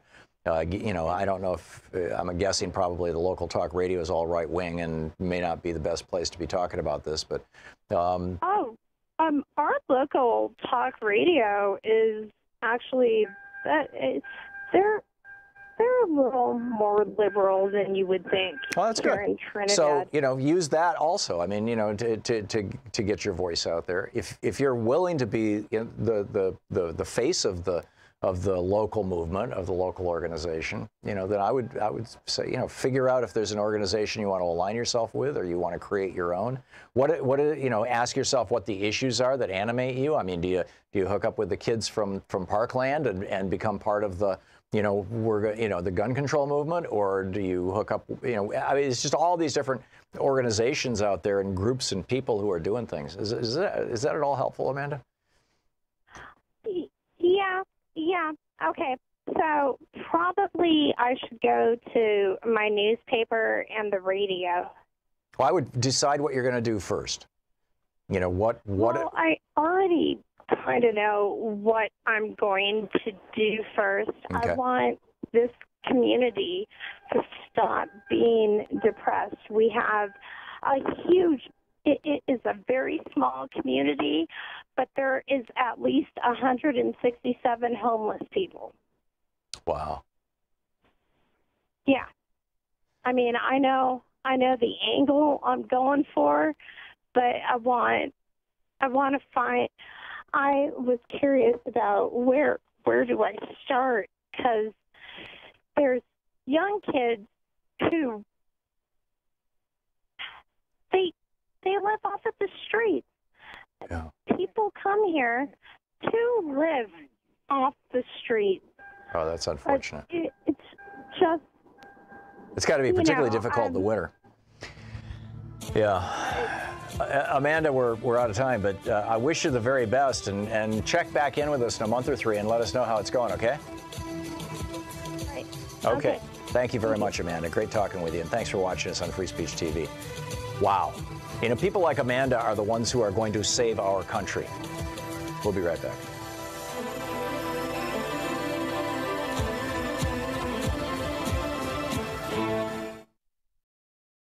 Free Speech TV is supported by your contributions, and I strongly encourage you during the pledge drives, or even not during the pledge drives, to call Free Speech TV at 877-378-8669 and make a contribution, support Free Speech TV. But that said, our program, the Thom Hartmann Program, what you're watching right now, is sustained by commercial advertising, and we're on commercial stations around the country. We run ads, they pay us for that.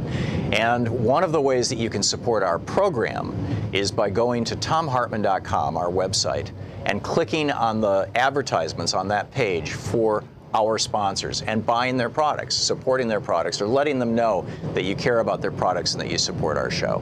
That's thomhartmann.com, and click on the advertising there to support our program. We really appreciate it. We really appreciate your supporting Free Speech TV by your ongoing, calling and supporting the fundraising drives, and we also would really appreciate if you go to thomhartmann.com.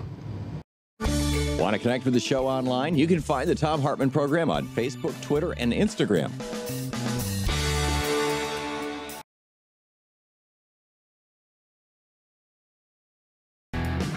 Welcome back. So the point of my first hour rant that I was talking about, through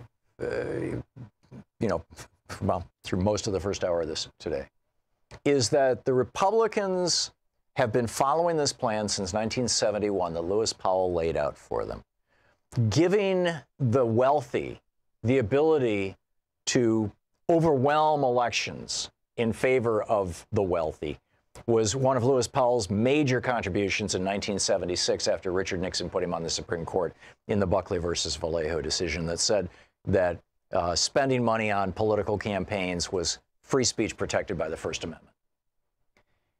And which set up Citizens United and set up basically the billionaire takeover of American politics. And now we've got, a couple hundred families who contribute the majority of the money to all politics in the United States. And we know what their politics are. And this is just, fundamentally wrong. But they tried in the 80s, they tried really hard to accomplish their goals of destroying socialism in the United States, doing away with public schools. Ronald Reagan put Bill Bennett in as his Secretary of Education.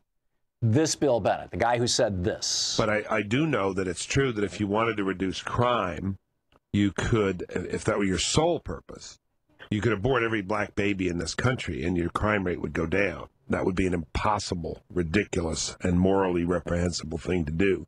But your crime rate would go down. Yeah, so if we're just going to talk about crime rate, right.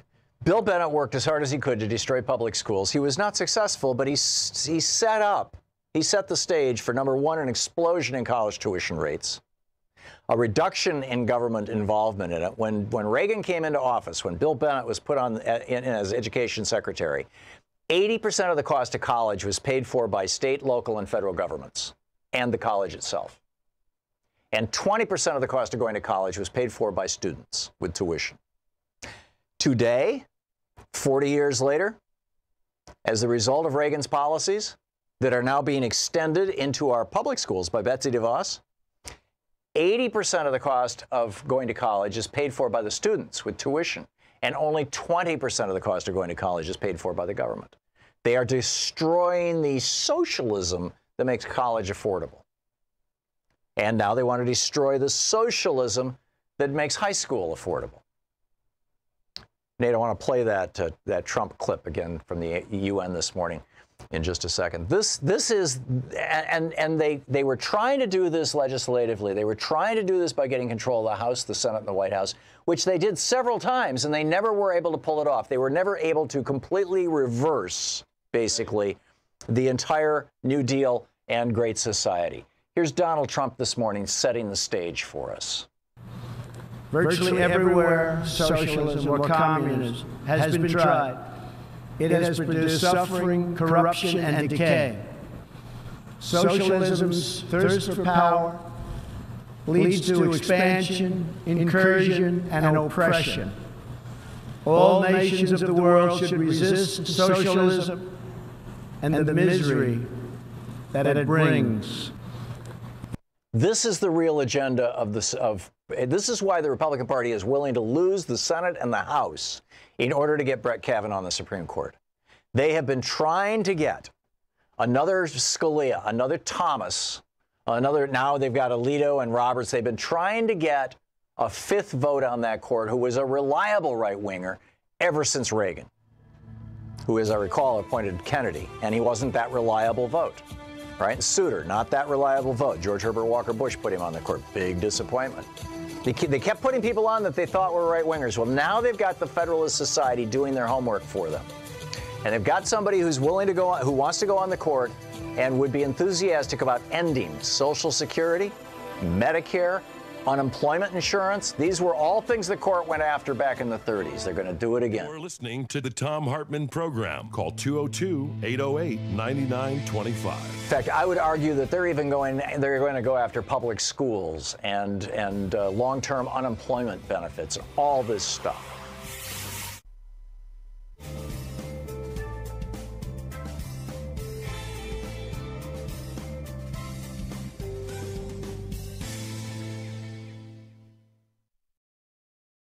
You know, years ago, a lot of years ago, when Louise and I ran the Salem Children's Village, this community for abused kids in New Hampshire, my mentor, Gottfried Mueller, he's now passed away, but he ran the program in Germany that we were emulating.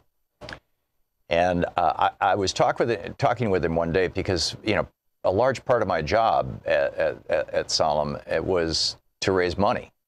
Louise ran the program, worked with the kids and the parents and the courts and stuff and the staff. And I was, the administrator. I was in charge of, filing legal documents and raising money, running the corporate part of the little tiny business that it was. And I remember saying to Herr Mueller, it's so awkward to me to ask people for money. And he said, Thomas, he always called me Thomas. He's the only person in my life who's ever called me Thomas. He says, Thomas, you have it all wrong. And I'm like, what? And he said, you're not asking people for money. You are offering people an opportunity to get a blessing. People who send even $1 to help save the lives of children get a blessing. It's just, that's every religion teaches this. Your philosophy teaches this. Your gut tells you this. That's what you're doing. And it completely changed my perspective. And I started actually feeling sorry for people who didn't contribute and thinking, wow, you missed a chance.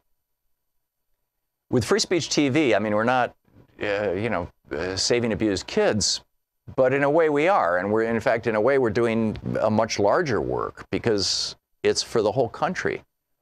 And we're trying to reestablish a social safety system, a network in this country, from healthcare for all to free education for all, high quality free education for all, to rebuilding the infrastructure of our country, to rebuilding our hospitals, to changing in a positive, proactive way, the way that we're born, the way we live, and the way we retire, so that it's safer for the middle class. It's plenty safe right now for the billionaires. They got everything. But working people and retired people and people who are out of work who want to be working people. Ever since the election of Reagan, rug after rug has been pulled out from under these folks.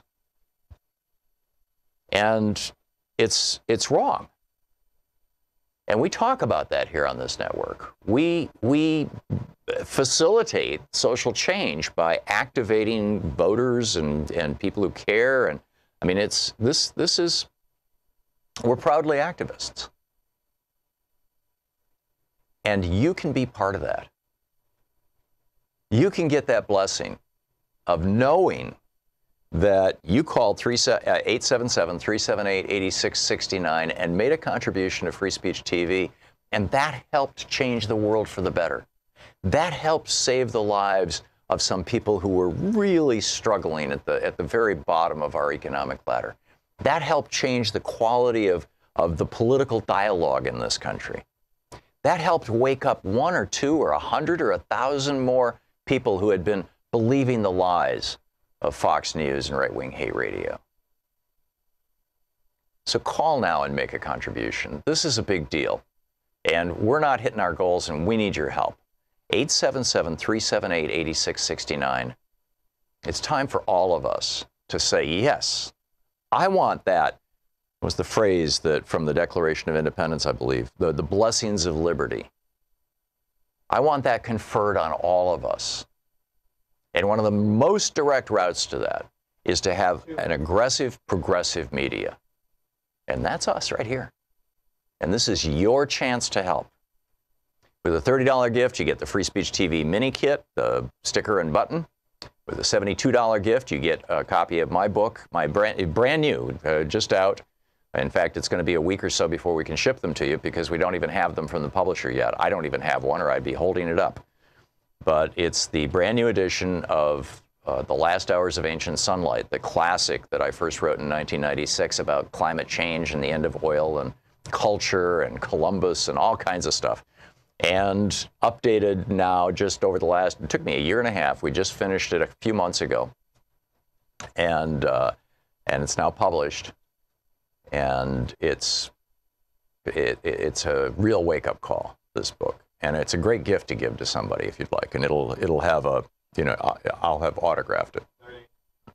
With $120, you get the T-shirt kit. With $240, you get the hoodie kit. With $360, you get the Vote Our Future pack. With $480, you get all of the above, you know, my book and the T-shirt and the hoodie. And with $1,000, come to Portland and I'll take you to lunch. Those are the goodies. You know all about that. We've been talking about that for 2.5 weeks, 2 weeks. But the really important part is here is your chance to help save this country and our world.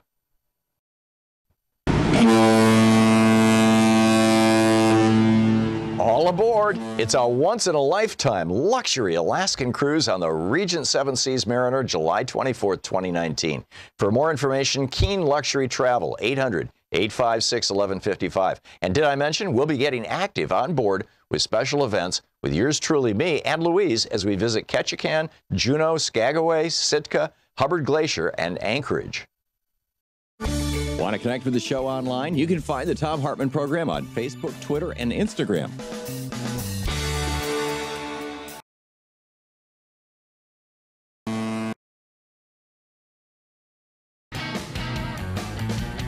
Welcome back. Thom Hartmann here with you. So, you know, I've laid out now over the last hour and a half what I believe is the scenario that these guys are pursuing, how they're going to try to take down, quote, socialism. They used to call it liberalism. Remember, they used to attack us as liberals. I've got a clip on that I'll play for you in just a few minutes. But going after now, they're not going to go after socialism for companies. They're not going to go after the, you know, $300 billion a year in subsidies for the oil industry and the fossil fuel industry. They're not going to go after that. But they are going to go after, quote, socialism that helps average working people. John in San Francisco, listening on Real Talk AM 910. Hey, John, what's up? Morning, Professor. Thanks for taking my call. I've been listening to you for about 12 years now, and you used to use an example which I thought was kind of really highlights the difference between libertarian systems and social-based systems. And that was when you gave the example of Haiti in the turn of the 20th century in 1900 was one of the 2 or 3 richest countries in the Western Hemisphere. And we won't discuss how it got there. But anyway, what I would fast forward to today, when my stepfather became a libertarian, registered libertarian, he explained to me in depth over the time what they were in favor of. And when it got to the portion where you privatize all publicly owned lands, I was all, what, you mean parks, national parks? Right. And he said, yes. And I was like, no, wait, back up. Because I knew what that meant. That meant commercialism. Yosemite today is on the verge. They're just dying. The corporatists are just dying to get their hands on Yosemite. Well, they've already turned over the concessions. Right. Well, it's always been a concessioned company that runs the interior infrastructure of, you know, Curry Company used to be announced another company, but it's $35 to get in per car today. They could easily up that to $100 a person, make it Disneyland, nature's Disneyland, yep. You know, and charge $100 a person. And I know, you know, that there's guys with the, you know, Disney would buy the concession out there, all charted it out and stuff. Well, that's what they want to do, and focusing on these merchants of misery, the Tea Party, the neocons, the Republicans, all that BS that they're labeled with is absolutely accurate, and they need to be pointed out. But that's where they're heading. They want to privatize everything, toss out all the stuff that they can make money off of, and everyone else, us, the 99%, will be losers. You know, and be subject to their whims. Spot on, John. In fact, if I can finish your thought, and then I want to go off on a rant. Go for it. Go for it. Okay. Thanks. Thanks a lot, John. Good to hear from you. You've probably seen these ads in favor of Brett Kavanaugh on TV from the, quote, Judicial Crisis Network, I'm pretty sure is the name of it, which I believe is one of the Koch brothers front groups, or one of the billionaires front groups. Now, why do these libertarian billionaires want Brett Kavanaugh on the court so badly? In 1980, David Koch ran for president of the United States on the Libertarian Party ticket. 1980. He ran against Ronald Reagan for Vice President of the United States. And this, you can find this over at Bernie Sanders' website, actually, sanders.senate.gov. Here are excerpts from the Libertarian Party platform that David Koch ran for. Now, the champion of Brett Kavanaugh ran on for Vice President of the United States. And I quote, every single word here is a quote. We urge the repeal of federal campaign finance laws and the immediate abolition of the despotic Federal Election Commission. We favor the abolition of Medicare and Medicaid programs. We oppose any compulsory insurance or tax-supported plan to provide health services, including those which finance abortion services. We also favor which was just throwing the dog a bone. We also favor the deregulation of the medical insurance industry. We favor the repeal of the fraudulent, virtually bankrupt, and increasingly oppressive Social Security system. Pending that repeal, participation in Social Security should be made voluntary. And I will add, I guarantee you that'll be before the Supreme Court in the next year or two. If they get this if they get a fifth vote to go back to the Lochner era, which is what we're talking about doing. We propose the abolition of the government postal service. We oppose all personal and corporate income taxation, including capital gains taxes. We support the eventual repeal of all taxation. As an interim measure, all criminal and civil sanctions against tax evasion should be terminated immediately. We support the repeal of all laws which impede the ability of any person to find employment, such as minimum wage laws. We advocate the complete separation of education and state. Government schools lead to the indoctrination of children and interfere with the free choice of individuals. Government ownership, operation, regulation, and subsidy of schools and colleges should be ended. We condemn compulsory education laws, and we call for the immediate repeal of such laws. We support the repeal of all taxes on income or property of private schools, whether profit or nonprofit. We support the abolition of the Environmental Protection Agency. We call for the dissolution of all government agencies concerned with transportation, including the Department of Transportation. We specifically oppose laws requiring an individual to buy or use so-called self-protection equipment, such as safety belts, airbags, or crash helmets. We advocate the abolition of the Federal Aviation Administration. We advocate the abolition of the Food and Drug Administration. We support an end to all subsidies for childbearing built into our present laws, including all welfare plans. We oppose all government welfare relief projects and aid to the poor programs. All of these government programs are privacy-invading, paternalistic, demeaning, and inefficient. The proper source of help for such persons is the voluntary efforts of private groups and individuals. We call for the repeal of the Occupational Safety and Health Act. We call for the abolition of the Consumer Product Safety Commission. We support the repeal of all state usury laws. Usury laws set the top interest rate that banks can charge you when they want to screw you. That's the agenda for this Supreme Court. Peter in Winter Haven, Florida. Hey, Peter, what's on your mind? Hey, Tom, can you hear me well? Yeah, just fine. Thanks for watching us on YouTube. What's up? Thank you. Yeah, I went to high school back in Brooklyn. That was like 15 years ago, so I'm operating from old memory. But I specifically remember in the history book, we had a excerpt on the FDR, and I specifically remember this political cartoon where, and maybe you might have seen it, the FDR is standing there laughing and smiling, and there's the Supreme Court bench with 9 justices on it, and behind them there are 5 more Roosevelts, 5 more clones smiling. Mm-hmm. And that was basically the court packing scheme. I didn't know what it was at the time. So I thought that even if that was done as a way to kind of portray what the argument was against him doing that, I don't remember any other cartoons showing why he had to do that. So I just, that specifically was burned into my memory for the last 15 years. So I don't know what the textbooks look like right now, but I remember having negative connotations with having seen that cartoon because I thought, oh, he's doing something, undemocratic or wrong, or so that's what I took from it. So. Well, when the Supreme Court in 1935 and 1936 struck down federal regulation of coal mining, and thus, federal safety laws for coal miners. When they struck down in 1935 the Industrial Recovery Act, the National Recovery Act, excuse me, the NRA, which provided for the right to unionize. It provided for a minimum wage. It provided for methods for employees to challenge unsafe workplaces, things like that. They struck that down. They were preparing in 1937 to strike down Social Security. When all of that was happening in that period from 1935 to 1937, the American people got seriously pissed off at the Supreme Court. I mean, there was huge anger.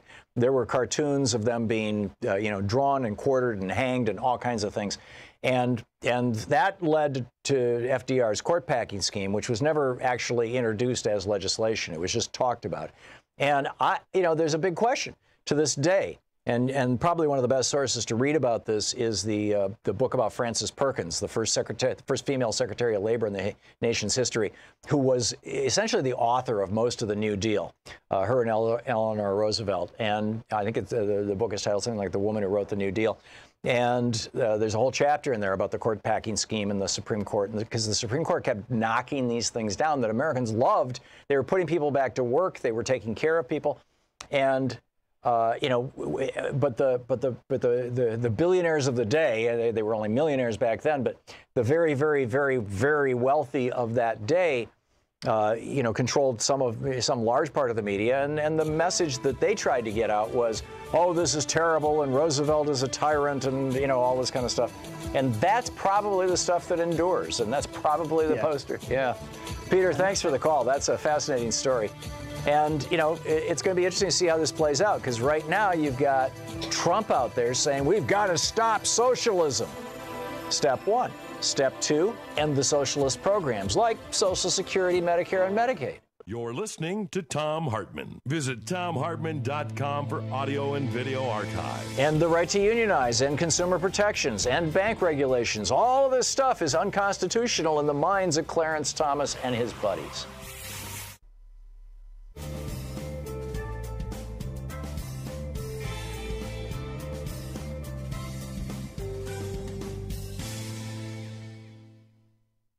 And I mentioned Clarence Thomas because it was him and Scalia. I mean, they were the original dynamic duo, and now it's just Thomas and his wife working at the Heritage Foundation. And this philosophy is absolutely alive and well on the U.S. Supreme Court. And this is not a good thing. Anita in San Antonio, Texas. Hey, Anita, what's up? Hey, Tom, hold on. Let me get. Sure. Yeah, the thing about, and I know that it was just a topic that she didn't really go over too much, but she talked about it quite often, about the whole judicial supremacy thing and judicial review. And I have to tell you, I totally disagree with you. First of all, Marbury versus Madison did not say that the legislatures could, the Supreme Court could just willy-nilly, pass laws or take down laws. What they said was the Supreme Court had a vested interest, or their responsibility was to determine whether these laws were constitutional. And the Constitution, one of the main purposes of the Constitution is to protect the majority from the minority. The minority from the majority. And if you'd allow legislatures who are there, change every couple of years to decide what is constitutional or decide what laws to pass, and they just get to pass whatever laws they want based upon public opinion at that time, that would really be a mess. And by the way, the only people that can afford to believe that are white, male, Christian, straight men. Okay. Therefore, so what? That's my point. I don't understand. No, but Anita, I don't want to. I'm not going to debate judicial review with you, because your position is what is the law right now. That what you're saying is how it works. So now we're about to have a majority on the court who actually will protect the minority. They don't reflect the majority of the United States. Well over 60% of the United States agree with all these socialist programs, and many of them you have support as high as 80%, like Social Security. But you're going to have the minority, the billionaire minority, is going to be represented by a majority on the Supreme Court, and they're just as they were in the 1930s, and they're going to start dismantling these laws. What would you do about that? Whose fault is that? Whose fault is that? And what can we do about it? Well, it's our fault because we don't take the responsibility of voting for people who are going to put Supreme Court justices that are going to act, are going to make sure that our rights are protected. This is not my fault or your fault, Anita. If you want to assign blame for this, and they would gladly take it, point yourself in the direction of the people who funded back in the day, you know, the Lewis Powell venture.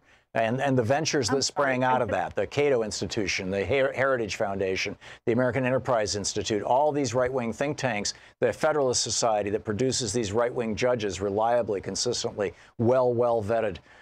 You know, this wealthy minority said, okay, the Supreme Court is here to protect the minority. So we're going to take over the Supreme Court and we're going to protect ourselves. The minority, as far as like, not the minority as far as how many, the minority of people that there are agree not with that them. many rich people in the United States, Anita. Well, no, but would you really consider them a minority? Minorities are, yes, because they consider themselves like a minority. They consider themselves an oppressed minority. They may consider themselves that, but they're not. Well, you know, I don't think they're an oppressed minority, but they're, you know, by definition, they're a minority. Anita, thank you for the call. Here we are. What do we do? It's coming up on 10 minutes before the hour. We'll be right back.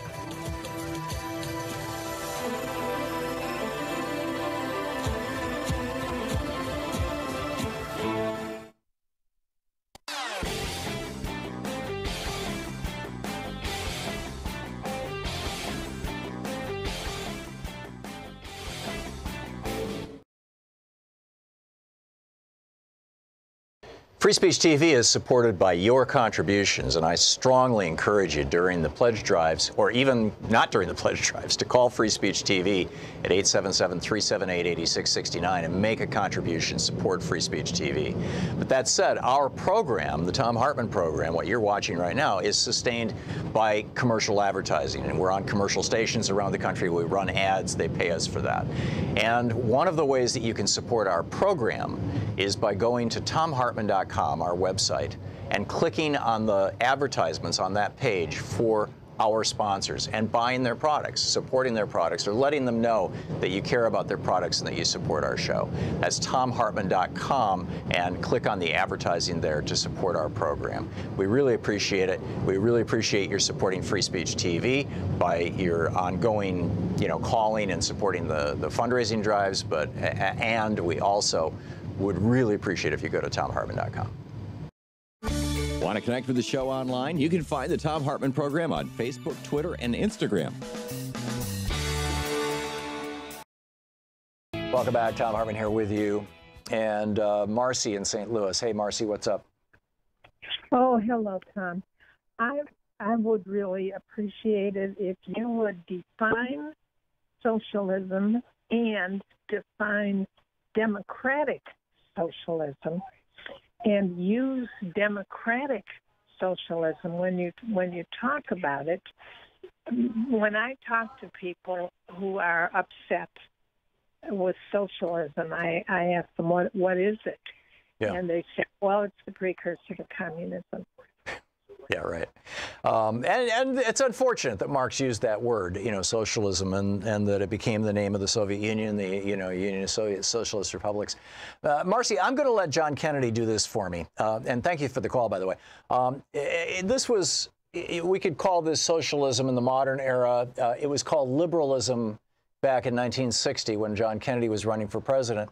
And he spoke to the progressive, or the Liberal Party of New York. And here is what he had to say. This is, you know, again, he's saying about being a liberal because that was the word that was being vilified in the 60s and 70s and 80s. Because, you know, no American, now that the Soviet Union called themselves socialists, would even use the word socialism. Now, but it's the same pitch. Here he is. What do our opponents mean when they apply to us the label liberal? If by liberal they mean, as they want people to believe, someone who is soft in his policies abroad, who is against local government, and who is unconcerned with the taxpayer's dollar, then the record of this party and its members demonstrate that we are not that kind of liberal. But if by a liberal they mean someone who looks ahead and not behind, someone who welcomes new ideas without rigid reactions, someone who cares about the welfare of the people, their health, their housing, their schools, their jobs, their civil rights, and their civil liberties. Someone who believes that we can break through the stalemate and suspicions that grip us in our policies abroad. If that is what they mean by a liberal, then I'm proud to say that I'm a liberal. There you go. And now we've got politicians who are coming out and saying, I'm proud to say I'm a democratic socialist. And the reason why the word democratic is attached to socialist is by way of saying we believe in having the government involved in a limited way in those things that affect us all, that are rightly parts of the commons. Our fire departments. Socialism on display, our fire departments. Our police departments, our public schools. Betsy DeVos would be the first to tell you that's socialism. Now, she wants to destroy it, just like Bill Bennett did. I would like to build them back up. But that is socialism. And what's really fascinating is when you go back and you look at the things that Donald Trump campaigned on. He campaigned on telling us that the super rich were going to pay more taxes. He campaigned as a socialist. He said he was going to close and I quote, I will close the special interest loopholes that have been so good for Wall Street investors but unfair to American workers, especially the carried interest loophole for private equity, hedge fund, and real estate partners. You bought it, but the new tax law keeps the carried interest loophole. Excuse me, that last sentence was from Robert Reich. but so number two, socialism, right? Regulate the marketplace. Number three, he said he was going to repeal Obamacare and replace it with something beautiful that will cover all Americans more comprehensively at a lower cost. Socialism. He said he was going to invest $1 trillion in our nation's crumbling infrastructure. Now, these are all things that he lied about. These are all, he campaigned as a socialist. He is governing as a libertarian. He spent virtually nothing on infrastructure. He said he was going to drain the Washington swamp. Well, we know, basically, if you want a job in the Trump administration, you have to have been an industry lobbyist first. He said he was going to, quote, bring down drug prices. No, hasn't done that. He said he was going to stop foreign lobbyists from raising money for American elections. Nope, he's welcoming it. He said, I'm not going to cut Social Security like every other Republican, and I'm not going to cut Medicare or Medicaid. No, actually, the budget that he just signed cut all three of them. He promised 6 weeks of paid maternity leave to any mother with a newborn child whose employer does not provide the benefits. Socialism. Is he keeping that promise? No. He said he'd build the wall. He's still working on that. In fact, in the UN today, he said, we're building a great wall across Mexico. No, not so much. He said that he would not be a president who took vacations. I don't know. He said that he was going to revive the coal industry and bring back thousands of lost mining jobs. No. He said he was going to protect steel workers. Socialism, right? Government involvement in the economy. No. And then he said he'd release his taxes. He says, as soon as I get elected. Right. Socialism. This is the biggest con that has ever been laid on the American people. And my apologies to all of you who are on hold from Georgia, California, New Jersey, Missouri, California, New York, Chicago, and Oklahoma. I will get back to you right after this break. So we've got the news here at the top of the hour. And after that, we've got a quick interview with, Marianne and Pamela Aden. We're going to talk about the economy right after this break. And if you have money to invest, where to put it or where not to put it. Stick around, and then I'll pick up your phone calls. You're listening to Thom Hartmann.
You know, years ago, a lot of years ago, when Louise and I ran the Salem Children's Village, this community for abused kids in New Hampshire, my mentor, Gottfried Mueller, he's now passed away, but he ran the program in Germany that we were emulating. And I was talking with him one day because, you know, a large part of my job at Salem was to raise money. Louise ran the program, worked with the kids and the parents and the courts and stuff and the staff. And I was, you know, the administrator. I was in charge of, you know, filing legal documents and raising money, you know, running the corporate part of the little tiny business that it was. And I remember saying to Herr Mueller, you know, it's like, it's so awkward to me to ask people for money. And he said, Thomas, he always called me Thomas. He's the only person in my life who's ever called me Thomas. He says, Thomas, you have it all wrong. And I'm like, what? And he said, you're not asking people for money.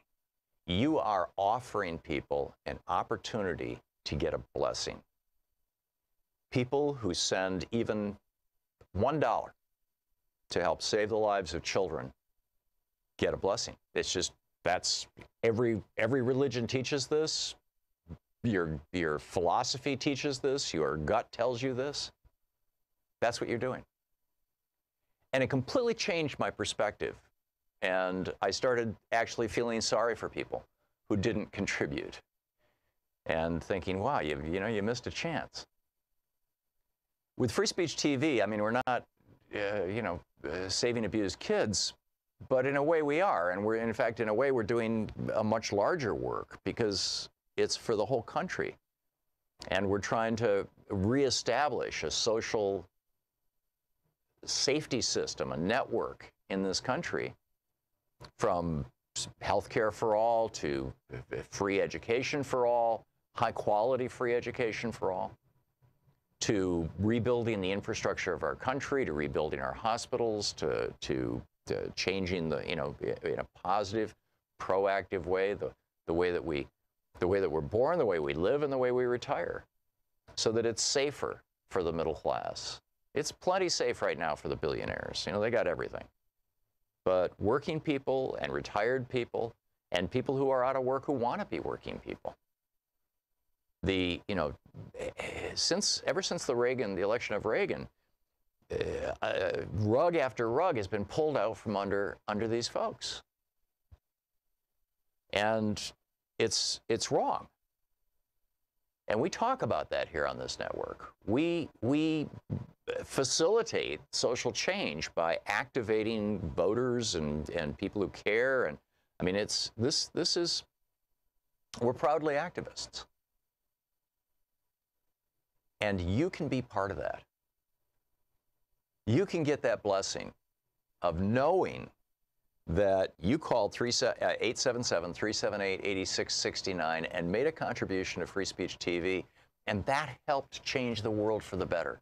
That helped save the lives of some people who were really struggling at the very bottom of our economic ladder. That helped change the quality of the political dialogue in this country.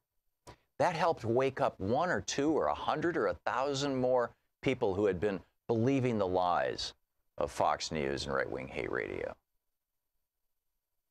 So call now and make a contribution. This is a big deal.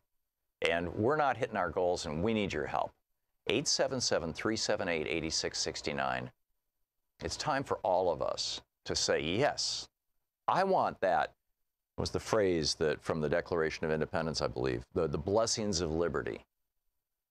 I want that conferred on all of us. And one of the most direct routes to that is to have an aggressive, progressive media. And that's us right here. And this is your chance to help. With a $30 gift, you get the Free Speech TV mini kit, the sticker and button. With a $72 gift, you get a copy of my book, my brand new, just out. In fact, it's going to be a week or so before we can ship them to you because we don't even have them from the publisher yet. I don't even have one, or I'd be holding it up. But it's the brand new edition of The Last Hours of Ancient Sunlight, the classic that I first wrote in 1996 about climate change and the end of oil and culture and Columbus and all kinds of stuff. And updated now just over the last, it took me a year and a half. We just finished it a few months ago. And it's now published. And it's a real wake-up call, this book. And it's a great gift to give to somebody if you'd like. And it'll have a, you know, I'll have autographed it. With $120, you get the T-shirt kit. With $240, you get the hoodie kit. With $360, you get the Vote Our Future pack. With $480, you get all of the above, you know, my book and the T-shirt and the hoodie. And with $1,000, come to Portland and I'll take you to lunch. Those are the goodies. You know all about that. We've been talking about that for 2.5 weeks, 2 weeks. But the really important part is here is your chance to help save this country and our world. Free Speech TV is supported by your contributions, and I strongly encourage you during the pledge drives, or even not during the pledge drives, to call Free Speech TV at 877-378-8669 and make a contribution, support Free Speech TV. But that said, our program, the Thom Hartmann Program, what you're watching right now, is sustained by commercial advertising, and we're on commercial stations around the country. We run ads. They pay us for that.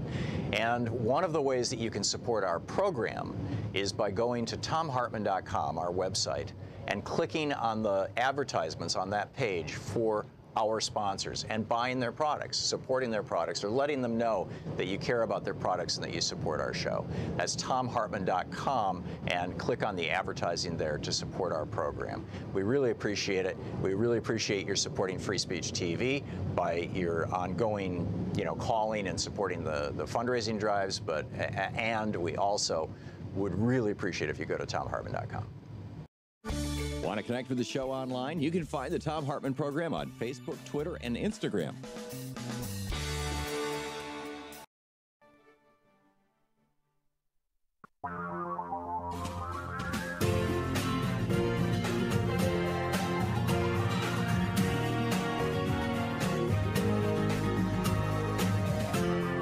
This is the Thom Hartmann Program. Welcome back. Thom Hartmann here with you. For years, I have subscribed to this investment newsletter from the Aden sisters, Pamela and Marianne. It's called the Aden Forecast, and they are underwriters of our program right now, to put that out there. And but I you know, it's just been a great source of information for Louise and I for I think several decades, at least, you know, well over a decade anyway. And so I'm really pleased to have on the air with us right now Marianne and Pamela Aden, the co-editors and publishers of the Aden Forecast and directors of Aden Research. AdenForecast.com is the website. You can tweet them at the Aden Forecast. Marianne, Pamela, welcome back to the program. Thank you very much. Yeah, so I'm curious where you think the economy is at right now from the point of view of small investors, of people who have a little bit of money that they want to protect or they want to see grow. And I realize those might be different strategies. You know, whether it's, or for that matter, you know, a young person. I was telling Nate the other day, you know, start taking $100 every other week out of your paycheck and just stick it in the stock market someplace, and don't worry about it for 30 years. So where are we at right now? Well, actually, we're in a good place, and the economy does look good. It keeps looking better, even though some people will argue, well, it's been such a long recovery or a long period of expansion that it's got to contract. But so far, the leading indicators that we follow are not showing that. One being the stock market is very bullish. In fact, it's just recently been hitting even further, all of them hitting new record highs, and we have a Dow theory reconfirmation of the bull market. And since stocks generally lead the economy by about 6 months to an inverted yield curve, and that's very good for the economy, and leading economic indicators keep rising. So, and there's other things too, but those are some key indicators that we follow that have been very reliable over the years, and they're all telling us that the economic expansion has further to run. I was reading Andrew Ross Sorkin's deal book in the New York Times this morning. I get an email every day, along with the Daily Pfennig from, what's his name, on your staff, or who writes for you. Yes, Chuck Butler. Chuck, that's right, yeah. And Sorkin was talking about how there's been, so far this year, something like $81 billion in stock buybacks. Just from, I think it was just Apple, it was like $80 billion in stock buybacks. And that all of these stock buybacks that are being done, and that they're probably going to total over $1 trillion by the middle of next year, when this cycle will probably be done. It's been going on for about a year. Are the result of these massive tax cuts, corporate tax cuts that the Trump administration passed, and that it's like, you know, pouring ether into the carburetor of a car. I mean, you know, you just it's a sugar high. You're jacking this thing, and the question is, how long will that last before it gets really ugly? And yesterday in Chuck's newsletter, he was talking about how there are a number of leading indicators, like new home purchases, used home purchases. I don't remember the list now, that are actually have gone negative in the last few months. Are we kind of at a knife's edge point, or is that stimulus and the tax cut and whatnot going to last for long enough that people should feel comfortable jumping into the market, in your opinion? Well, did you want to help? Well, what's interesting is that even though the bull market's been underway since 2009, and it's a very long one, it's not the end. We think that the third wave is usually the last most explosive wave in the stock market, bull market, or any major bull market for that matter. And we think we're on the cusp of that still.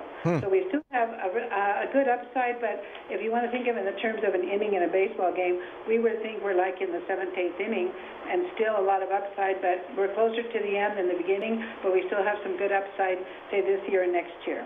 So I just wanted to add, Tom, that it's true the things Chuck reports are a little worrisome.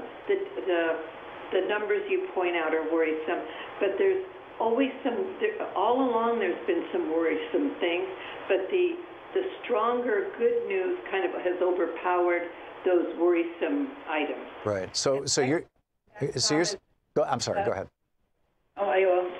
We don't hear you very well, but the resource sector is just starting to get off, which is telling us the global economy is doing okay in spite of all the bad news this year. We're just starting to see the resources come out of hibernation. They've been very down, and they're very bombed out, in fact. But we're just starting to see a whisper of that now come this recently, and we think that is could be the beginning of a new trend. You've recommended in the newsletter that people get some of the tech stocks. You know, specifically, you could buy the ETF for the Standard & Poor's for the S&P, or Apple or Google. Some of these companies. I got stopped out of Google. Are there specific recommendations, or is that too specific, and we really should deal with this in generalities? No, in general, if someone wants to ride the bull market and the major trend, which continues to be up, then something like DIA, which is the ETF for the Dow Industrials, QQQ for the NASDAQ, also the IYT for the Dow Jones Transportation. Those have been very good. They move with the market, and someone could do very well, knowing, though, that you have to be cautious, keep a stop on your position, and just keep an eye out, because you're probably buying maybe for a year, maybe 2 years at most, but this is not something you're going to hold for the long term, at least for most people. Unless you're under 40? Yes, exactly. Yeah. I was thinking of that. If you're young and can ride it through, definitely that's the place just to sit and then keep some of your money. Yeah. It just, I mean, look at Warren Buffett and what he has done, and there's so many people who have actually created by just small investments throughout their lives, starting in their 30s, and by the time they're in their 60s, they're retiring with a whole lot. Marianne and Pamela, any final thoughts for us on investment in the markets? Well, really just kind of stay, let the market tell you what to do rather than you trying to tell the market. That's kind of an important rule, because we all have opinions and we all have reasons why stocks shouldn't be going up, or there's a little bit of, ups and downs in the political scene, or there's some negatives on the economy. But if the market keeps heading up, which it has been, and even though it's been long in the tooth, just stay with it. Yeah. Okay. Marianne and Pamela Aden, the Aden sisters, the co-editors and publishers of the Aden Forecast, directors of Aden Research. AdenForecast.com is the website. Thank you so much for being with us today. Thank you for having us. Great talking with you both. I really appreciate it, and always learn something from these two women. So, back to the Supreme Court and the Constitution. Albert in Los Angeles. Hey, Albert, what's on your mind today? Hey, Tom, thanks for taking my call. I would like to argue that the actual justices, the Republican justices on the Supreme Court, do not actually follow the Constitution. Nowhere is the word corporation mentioned in the Constitution, but they do mention the word welfare. And that is what I just could not, for the life of me, for these originalists, textualists, whatever they want to ish themselves, it doesn't add up, and it's very hypocritical. Yeah. No, originalism is a scam. And textualism is a scam. These words were invented in the 1980s when they were trying to pack the court with Robert Bork type, what today we would refer to as Scalia, Thomas, Rehnquist. Well, Rehnquist wasn't even that crazy. Alito. Now you've got Kavanaugh types, and they were like, we can't just start overturning things that people like. We can't just blow up Social Security and Medicare and say, ta-da, look at what we did. We've got to have a reason. We've got to have a rationalization. And so they came up with this, well, we're interpreting the original intent of the founders, and after all, they're like demigods. You wouldn't want to, say something nasty about the founders, would you? So that's what's going on, Albert. Yeah, I appreciate it, Tom. And for the Republicans out there, can some of them call in and tell us why they believe in this? That would be a good one. That would be a very good one. Albert, thanks a lot for the call, and thanks so much for listening to the program. It's a scam. I mean, that's just what it boils down to, and they are willing to put up with charges of his being a gang rapist. I mean, seriously? You got Brett Kavanaugh saying, the drinking age was 18, so the seniors were legal. I'm sorry. When he was 17 years old, the drinking age in Maryland went up to 21. He lied on Fox News last night. This is the Thom Hartmann Program. Of course, he lied in his first Senate confirmation hearing. He lied in his second Senate confirmation hearing. And, what's to say he's not lying now? Well, pretty much nothing.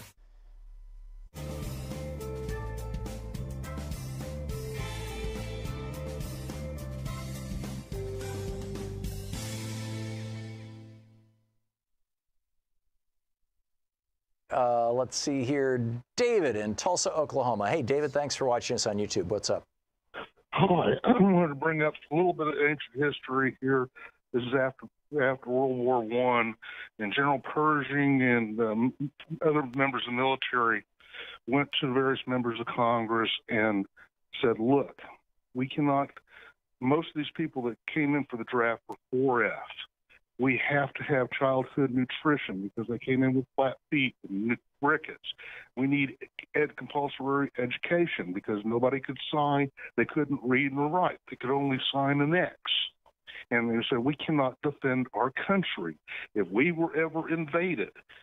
And they were going to panic. I don't remember exactly historical reference that brought that up, but that is one of the basis of why we have compulsory education and that we have childhood nutrition. And this has just kind of gone by the wayside, that whole argument. And this went back to General Pershing? Back to Pershing. Well, Pershing and this is after World War I. Right. And if you could find a link for that, David, I was unaware of that history. I've heard stories to that effect that a lot of our social welfare programs came out of a desire to have a strong military. But we couldn't defend our country. Is that there were so many people that came in that when they issued the draft that they were throwing out like 3 out of 5 people were saying 4F. Right. You can't carry a pack because remember, you have rural farms where nutrition was horrible, And, you know, the little schoolhouse that everybody loves to remember, well, you know, it was only if somebody actually had their kids go to that schoolhouse. Right. There was nothing compulsory about it, and if there even was a schoolhouse. Yep.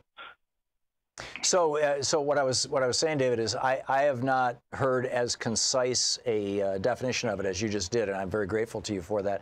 If you could find any links to you know, historical documents that lay that out or prove that, I would love to see them.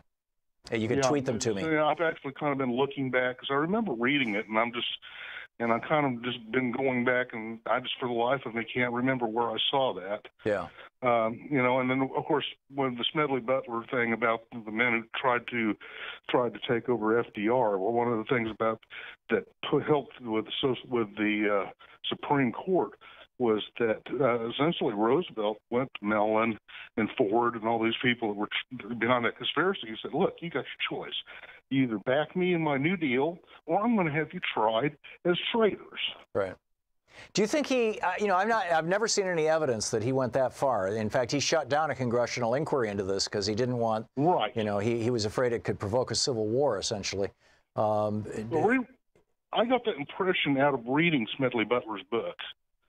That but FDR never met with Smedley Butler. No, he never met it, but it was kind of implied in that book. Yeah, yeah. That he was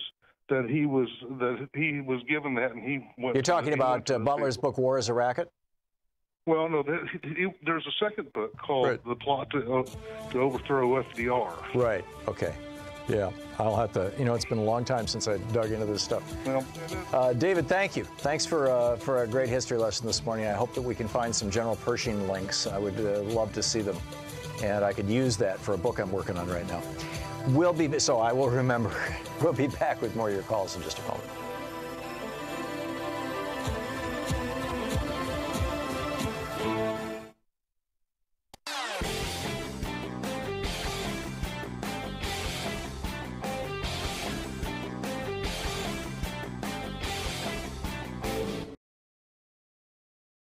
Free Speech TV is supported by your contributions, and I strongly encourage you during the pledge drives, or even not during the pledge drives, to call Free Speech TV at 877-378-8669 and make a contribution, support Free Speech TV. But that said, our program, the Thom Hartmann Program, what you're watching right now, is sustained by commercial advertising, and we're on commercial stations around the country. We run ads. They pay us for that. And one of the ways that you can support our program is by going to thomhartmann.com, our website, and clicking on the advertisements on that page for our sponsors and buying their products, supporting their products, or letting them know that you care about their products and that you support our show. That's thomhartmann.com, and click on the advertising there to support our program. We really appreciate it. We really appreciate your supporting Free Speech TV by your ongoing, you know, calling and supporting the fundraising drives, and we also would really appreciate if you go to thomhartmann.com. Want to connect with the show online? Welcome back.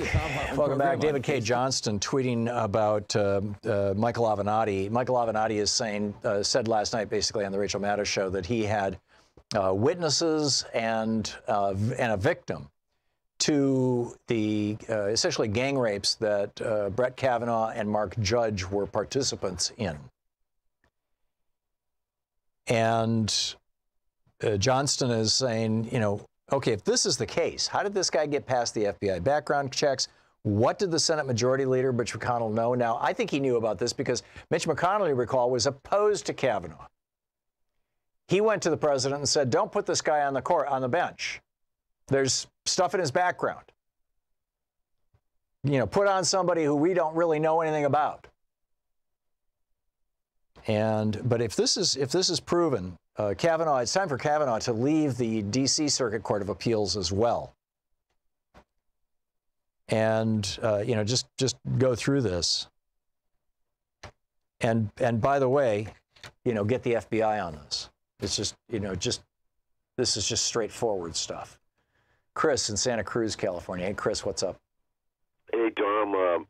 I was watching the local, you know, news on KSBW last night about Salinas and the police pulling over this guy that I don't understand why they pulled him over, but you know, he ran from him in his car, right? He's trying to take off and escape. And the newscasters said that, you know, the cops shot him dead when they wanted to stop him before he got to a certain intersection. So they killed the guy. And then when they searched the car, no weapons found in the car. And I don't know, man. To me, this just seems like unadulterated murder. I did not know that fleeing the police was. I did not know that fleeing the police was a capital crime. That the death penalty was the. Yeah, I thought they were judge, jury, and executioner in this case, and then KSBW just, you know, they found no weapons on board for the guy that was running from the police, and that was the end of that issue. And I thought, well, what about the poor guy's rights? Yeah, we've got a serious problem. Thanks for the heads up on that, Chris. I was unaware of that. We've got a serious problem with the police in this country, which is particularly problematic because typically when strong men, look at Duterte in the Philippines, take over a country, the first thing they do is get the cops on their side and then use them to beat up protesters and to intimidate people. And, you know, is Trump doing that? I don't know, but he certainly seems to be trying to. Claude in Monroe, New York. Claude, you're on the air. What's up? How you doing, Professor? Thanks for taking my call. My pleasure. I just wanted to say something about Thomas Paine and the book that he wrote called Agrarian Justice. Yeah. He talks about a form of socialism in that book long before there was a Karl Marx. And I'm sure that you're aware of that, but I don't know how if your readers are. Yeah. Agrarian Justice, it talks about, he shows how the Native Americans didn't know what poverty was. They shared everything. And that people who use the land should pay a tax for that to help young people get a start in life or the old age retirement, and that kind of thing should be a tax on the land. I'm sure you're aware because I know you're quite a historian. Yeah, I've read Agrarian Justice. It's been 20, 30 years, but my recollection is that he proposed essentially Social Security. Everything, yeah. Yeah, he proposed a minimum wage. The founding father of the country. Yeah. Without Thomas Paine, there would never have been in America. Yeah, well, you know what I mean? But that should be required reading in every school. Yes, I agree. Instead, they're trying to take away people like Helen Keller. I just heard something the other day that they're going to take her out of the textbooks down in Texas. Are you kidding? Why? Because she was one of the most liberal people, Helen Keller, who we all know, the blind, you know, she was famous for overcoming her blindness and deafness.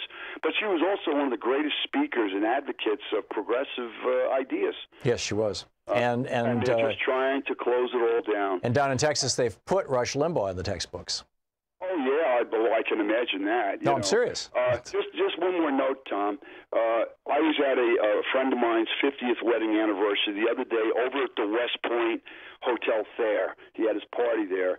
And, you know, unfortunately, I got a table there where some women just started carrying on about socialism, you know, and my wife kept kicking me in the knee, you know, because she wanted me to say so much at the party. But I couldn't believe this woman, the way she was carrying on. You got 15 seconds here if you want to tell a story, Claude. You're uninformed. She goes, socialism is like the Nazis. I said, no, it has absolutely nothing to do with the Nazis. The Nazis are Nazis. Socialism is not what you're saying it is, you know. But I realized I was definitely talking to someone who was not going to listen to a word I said. So somebody's been watching Fox News. I would say, okay, you know, you want to get rid of socialism? Let's see how that works. We'll get rid of Social Security. We'll get rid of Medicare. We'll get rid of the fire department. We'll get rid of the police department. We'll get rid of the public roads. You know, all that socialist stuff. We'll get rid of all the public schools. Sure, yeah. How's that going to work out? Good one, Claude. Thanks a lot for the call. We'll be right back. You're listening to the Thom Hartmann Program. Call 202-808-9925. It's talk media for the rest of us. Fair and only slightly unbalanced. Thom Hartmann with you. We'll be right back.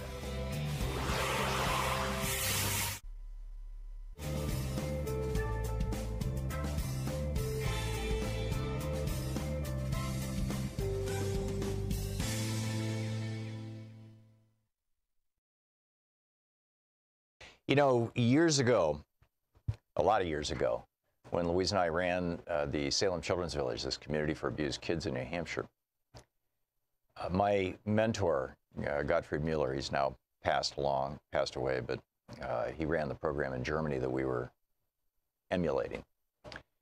And I was talking with him one day because, you know, a large part of my job at Salem, it was to raise money.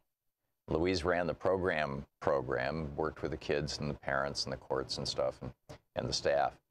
And I was, you know, the administrator. I was in charge of, you know, filing legal documents and raising money, you know, running the corporate part of the little tiny business that it was.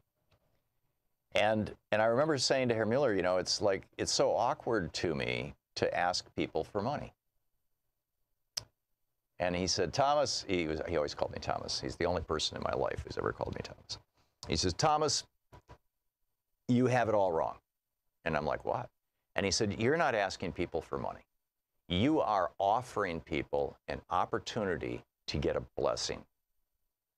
People who send even $1 to help save the lives of children get a blessing. It's just, that's, every religion teaches this. Your philosophy teaches this. Your gut tells you this. That's what you're doing. And it completely changed my perspective. And I started actually feeling sorry for people who didn't contribute and thinking, wow, you know, you missed a chance. With Free Speech TV, I mean, we're not, you know, saving abused kids, but in a way we are. And we're, in fact, in a way, we're doing a much larger work because it's for the whole country.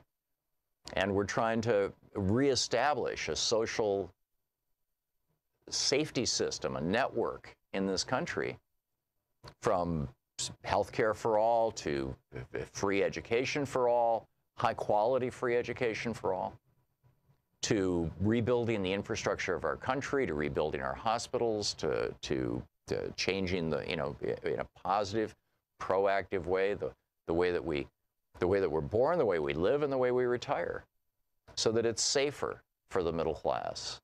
It's plenty safe right now for the billionaires. You know, they got everything. But working people and retired people and people who are out of work who want to be working people. You know, ever since the election of Reagan, rug after rug has been pulled out from under these folks. And it's wrong.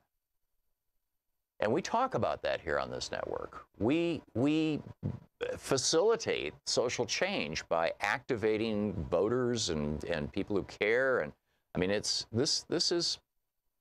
we're proudly activists. And you can be part of that. You can get that blessing of knowing that you called 877-378-8669 and made a contribution to Free Speech TV, and that helped change the world for the better. That helped save the lives of some people who were really struggling at the very bottom of our economic ladder. That helped change the quality of the political dialogue in this country. That helped wake up 1 or 2 or 100 or 1,000 more people who had been believing the lies of Fox News and right-wing hate radio. So call now and make a contribution. This is a big deal. And we're not hitting our goals, and we need your help. 877-378-8669. It's time for all of us to say, yes, I want that. Was the phrase that from the Declaration of Independence, I believe, the blessings of liberty. I want that conferred on all of us. And one of the most direct routes to that is to have an aggressive, progressive media. And that's us right here. And this is your chance to help. With a $30 gift, you get the Free Speech TV mini kit, the sticker and button. With a $72 gift, you get a copy of my book, my brand new, just out. In fact, it's going to be a week or so before we can ship them to you because we don't even have them from the publisher yet. I don't even have one, or I'd be holding it up. But it's the brand new edition of The Last Hours of Ancient Sunlight, the classic that I first wrote in 1996 about climate change and the end of oil and culture and Columbus and all kinds of stuff. And updated now just over the last, it took me 1.5 years. We just finished it a few months ago. And it's now published. And it's a real wake-up call, this book. And it's a great gift to give to somebody if you'd like. And it'll have a, you know, I'll have autographed it. With $120, you get the T-shirt kit. With $240, you get the hoodie kit. With $360, you get the Vote Our Future pack. With $480, you get all of the above, you know, my book and the T-shirt and the hoodie. And with $1,000, come to Portland and I'll take you to lunch. Those are the goodies. You know all about that. We've been talking about that for 2.5 weeks, 2 weeks. But the really important part is here is your chance to help save this country and our world. Want to connect with the show online? You can find the Thom Hartmann Program on Facebook, Twitter, and Instagram.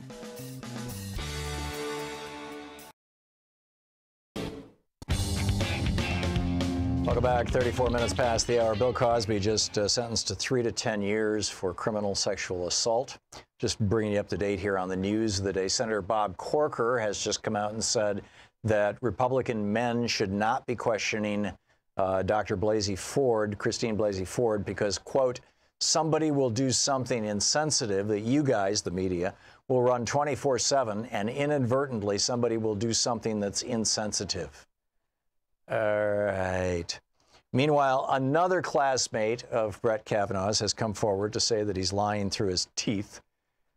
It just gets weirder and weirder and weirder. Theo in New York City. Hey, Theo, what's on your mind? Hey, how you doing? Thank you for taking my call. Sure. I'm going to show you in real time. Oh, thank you. First time I got to show you, yeah. So I just wanted to make a comment. So basically, from my understanding, Trump won the presidency due to Caucasian women. Being that the fact that he said, you know, he grabbed pussy and all these comments, all these, you know, porn star. Yeah, let's not, Theo, let's not use that word on the air if we can avoid it, okay? Oh, absolutely. Thank you. So, you know, they voted him in knowing that stuff. Okay, great, fine. All right. 2 years later, now we got this guy, Brett Kavanaugh, and now these allegations are coming up. Yeah. And now all of a sudden, these same Caucasian women, you know, now who voted him in are all up in arms over this. But what the heck did they think they were going to get when they voted Trump in? They think it was going to get better? And it's just, I'm a little pissed off. It's like, yeah, this is what you get, you know. When you made your bed, lie in it now. And I don't want to hear the complaints because everybody who didn't vote him, we knew this.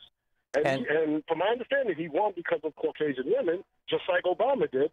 You know, I don't know what they want, but I'm sorry, I'm not going to get up in arms. I mean, I'm pissed too, among other things, but it's just like a smack in the face. I mean, like, what did they think was going to happen when they did?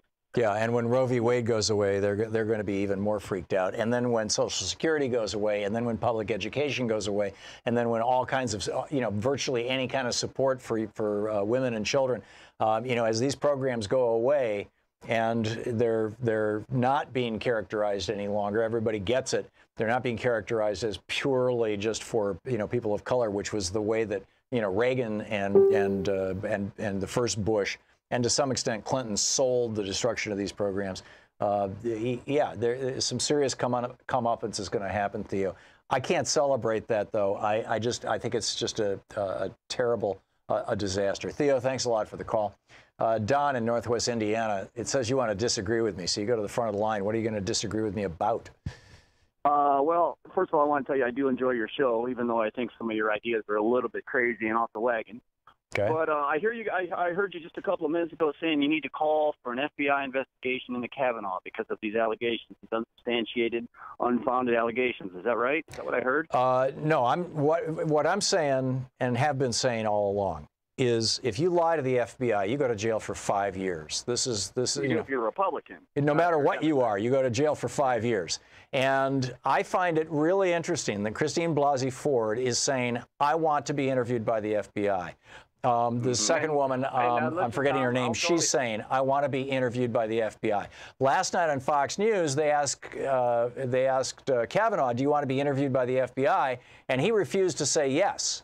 Now, he didn't say no, but he changed the subject, which is the same thing. So, and then you ask the Republicans in the Senate, well, should we bring the FBI in? We did this with Clarence Thomas. It took all of 3 days to have 35 FBI agents fan out and interview hundreds of people to clear Clarence Thomas. Tom, let me make my point, okay? Sure. Because you have the microphone and you get to make your point as long as you want.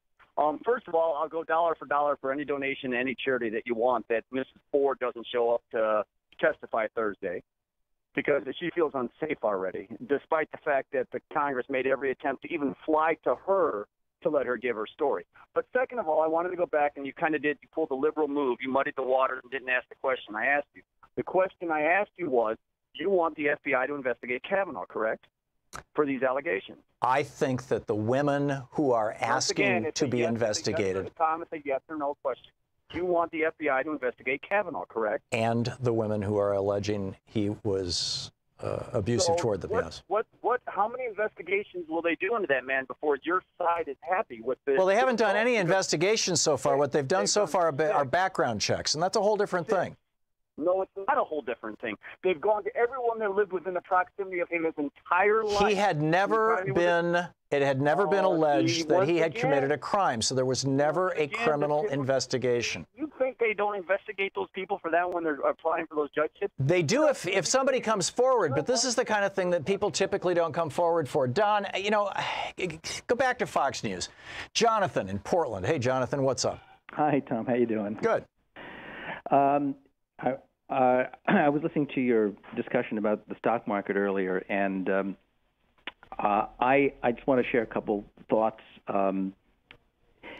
You may know that Isaac Newton had at one time he invested in the South Seas Corporation, got wiped out. Yeah. Yeah, and well, he made a lot of money actually initially on the slave trade, and then he lost $3 million because he got greedy. Yep. So it just made me think, like, you know, no matter how smart you are, you can get burned. Yes.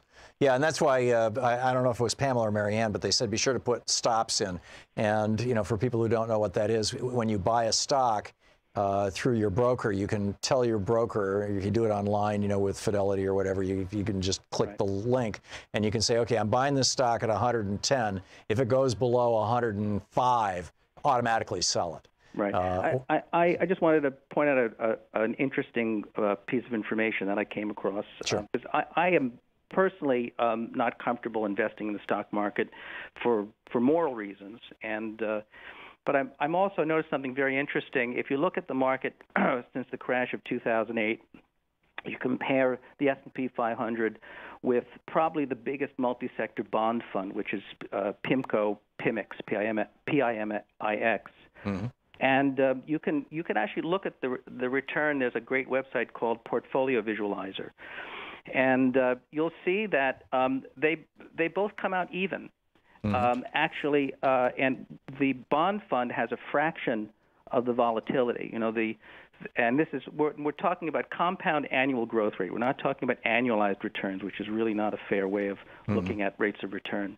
But you look at a standard deviation of 4% for bonds versus 14% for the market, which is a lot of volatility for people to tolerate. Mm-hmm. And I think bonds in general, if you're looking at investing in municipalities, I mean, you may not morally agree with what the bonds are doing, but when I look at what's going on, you know, in Wells Fargo and with the drug companies, and I just have a big problem in investing in the stock market, even though there's this idea that I might make some money. I get it, Jonathan, and I think you're right. And in fact, I have a little bit of money in an Oregon municipal fund, bond fund, because A, it's tax free. B, they're paying a steady 2% or 3% or whatever it is.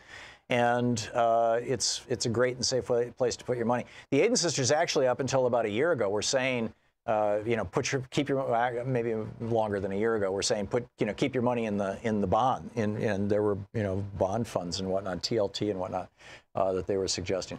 But Jonathan, excellent point. Thank you for the call. Jeff in Denver. Hey Jeff, what's up? Tom, I have a thought here that has bugged me since my civics classes in college. That you know as well as I that basically the Supreme Court has designated itself as a indirect 9-person king court, king and queen court, I would guess. And what has bothered me is, what does it take to balance this third branch of our government again? Right. And I mean, this would be a rework of our Constitution conceptually, but at the same time, it might be a return to the Constitution.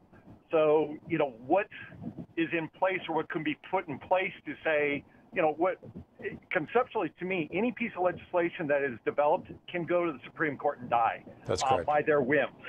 So what will it take to stop them from saying, okay, we disagree with this piece of legislation, and that's the end of it. I think that what we have to do is depoliticize the court, Jeff, and that's a structural fix, and which is something Congress can do. Congress has the absolute right to regulate the Supreme Court. And so I think that if we were to establish an 18-year term limit, or someplace between 16 and 20-year term limit for the court, if you were to roll that out on a staggered basis, like we rolled out for the Senate in the very first years, a staggered basis. So now every 2 years we vote on 1/3 of the Senate because they're 6-year terms. That way, pretty much every president would appoint the same number of people to the Supreme Court, and reaching your term limit, reaching the maximum number of years.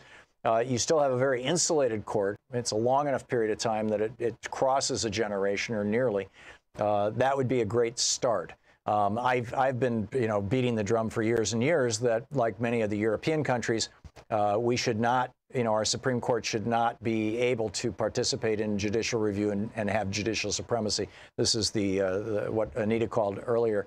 Whoop, what just happened to my microphone? Oh, okay. This is what Anita called about a little earlier, and we were talking about. But I think that's a starting point. Does that make sense, Jeff? And I hear the music, so I'll be quick. But in a context, though, what is the purpose of the Supreme Court if not to be, executing judicial opinions? Well, the main purpose, as outlined in the Constitution, is to be the final court of appeals. The buck has to stop somewhere on every debate, and that's the Supreme Court's job. You're listening to Thom Hartmann. Visit thomhartmann.com for audio and video archives. And they did that a lot in the early years, by the way. They were referred to as the chickens and dogs court because there were so many farmers who were coming to the court wanting to litigate against somebody who ate their chickens.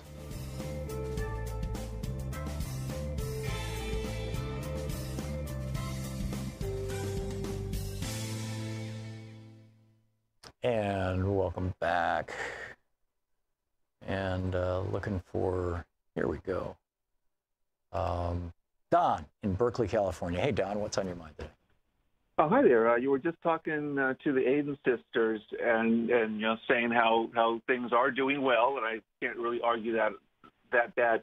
Consumer sentiment just came out, and it's like pretty much it's close to the all-time high. It's just below the high of the 2000s. Right. And you know what happened in the 2000s with the bust and everything. So, frankly, I'm moving my money not real fast, but just moving my money slowly out of the market over to safer instruments. But which is probably very wise. Pamela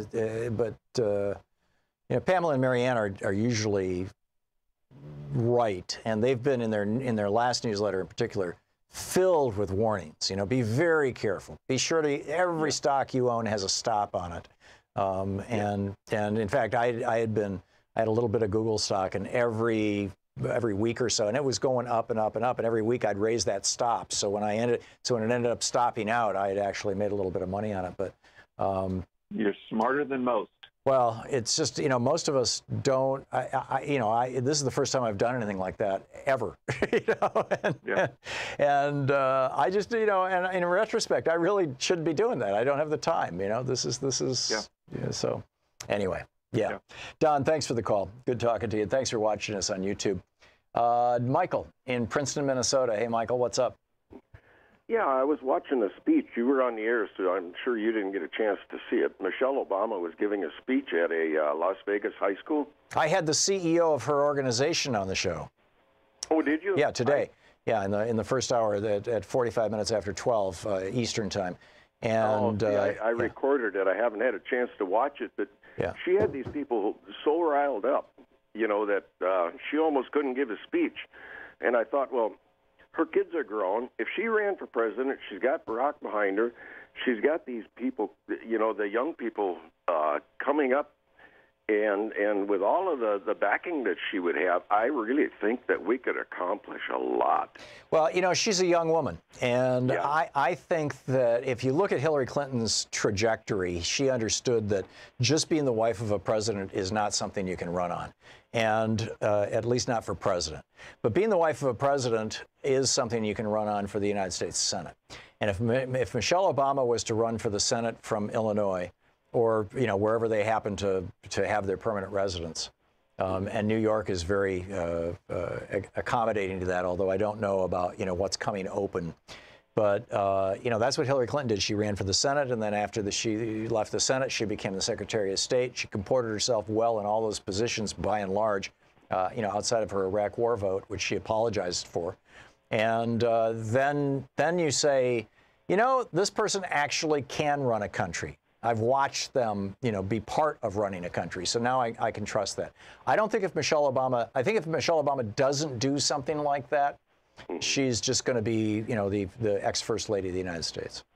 Well, the reason that I had thought, in those lines, as far as, excuse me, as far as her running, was because when she and Barack would go somewhere, she always seemed to get the most applause, whereas I don't remember ever seeing that with Hillary and Bill.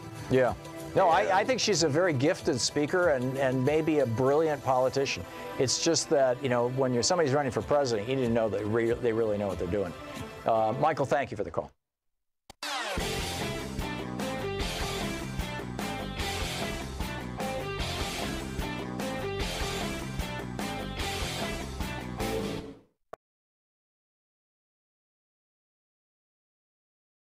Free Speech TV is supported by your contributions, and I strongly encourage you during the pledge drives, or even not during the pledge drives, to call Free Speech TV at 877-378-8669 and make a contribution, support Free Speech TV. But that said, our program, the Thom Hartmann Program, what you're watching right now, is sustained by commercial advertising, and we're on commercial stations around the country. We run ads. They pay us for that. And one of the ways that you can support our program is by going to thomhartmann.com, our website, and clicking on the advertisements on that page for our sponsors and buying their products, supporting their products, or letting them know that you care about their products and that you support our show. That's thomhartmann.com, and click on the advertising there to support our program. We really appreciate it. We really appreciate your supporting Free Speech TV by your ongoing, calling and supporting the fundraising drives, and we also would really appreciate if you go to thomhartmann.com. It's Luke Vargas today, right? With Talk Media News. He's usually camped out at the United Nations. He's headquartered at the United Nations. This report brought to you by goatsfortheoldgoat.com and Loving What You Do, Alan Ratner's new book. And Luke, what is going on in the UN today? I understand, I watched it actually. Our president claimed that he had done more than FDR, and everybody, I don't know if it was everybody, but it sure looked like, a lot of the audience just started laughing at him. I have to say that one moment. Sorry, wrong hybrid. There we go. Tommy, can you? Yeah, try it again, Luke. Well, I will say, I think that comment you're referring to, which is that President Trump takes to the stage and he says, Luke, you're really faint. Can you speak louder or get closer to the microphone? Try this. There I we can go. myself. Okay, thank you. So the first thing basically that President Trump says, he gets on stage and he says, in my 2 years in office, we have achieved more than almost any administration in the history of my country. And there's sort of a pause, and Trump totally set himself up for this. And the sentiments of the room, in a beautiful way, just reveal themselves immediately. And you start to hear people talking, a little laughter breaks out, and Trump senses this, and he says, "Oh, okay, that's how you feel. I didn't expect that." And then I think that gives everybody the occasion to actually, voice how they're truly feeling. He sort of normalized the back and forth between the men on the podium and the folks in the audience. Now, this is an applause line for him when he's doing stump speeches. It's true, and so he was expecting applause. He was. So much of this speech really feels like it was hitting on points that are highlights of the Trump rally, in Kalamazoo or, Wheeling, West Virginia, wherever he, whenever he does these things, he had repeated points in this speech where he was bashing sort of the globalized consensus on things. And it was a speech that I sort of informally titled, No Apologies. He basically addressed all of the things that countries are complaining about, regarding U.S. policy, complaining about us pulling out of the Paris deal, complaining about our separation of children from their parents at the border, our lack of sort of sympathy for the global refugee issue, our pullout from the UN Human Rights Council, our dissing of the International Criminal Court. And he sort of seemed to turn those issues around against his critics and say, A, I don't care about your criticism, and B, here's why we did that. So, for instance, let's say on sort of U.S.-Mexico border policy, you'd never sense that we just had a year where, images of children separated from their parents were splashed all over the TV. President Trump actually says, look, we're working with countries in Central America to stop illegal migration, not because we want to keep these people out of our country, but because we are humanitarians and we want to dissuade human smuggling, and that the countries of Latin America, the problem is the migration itself, that migrants are fueling the drug problem. I mean, it was really to turn reality on its head. To turn that much criticized policy into some sort of humanitarian strong suit, I think was a pretty bold move. On, let's say, international migration and refugees, President Trump sort of argues, hey, the best thing we can do for refugees is place them near their homes so that they can get back to their home countries quickly and rebuild. I mean, that's totally ignoring the statistics that show just how long most conflicts rage for, and that, calls, let's say, for Syrians to return to their homes have been made for years by the Syrian government, but I don't think many people are in a position at all to go back to their homes. So this is what we told the SS St. Louis in 1939 when 900 Jews tried to get off the boat in New York Harbor and come to the United States, and we said, nope, you should go back to your home country, and they went to Auschwitz.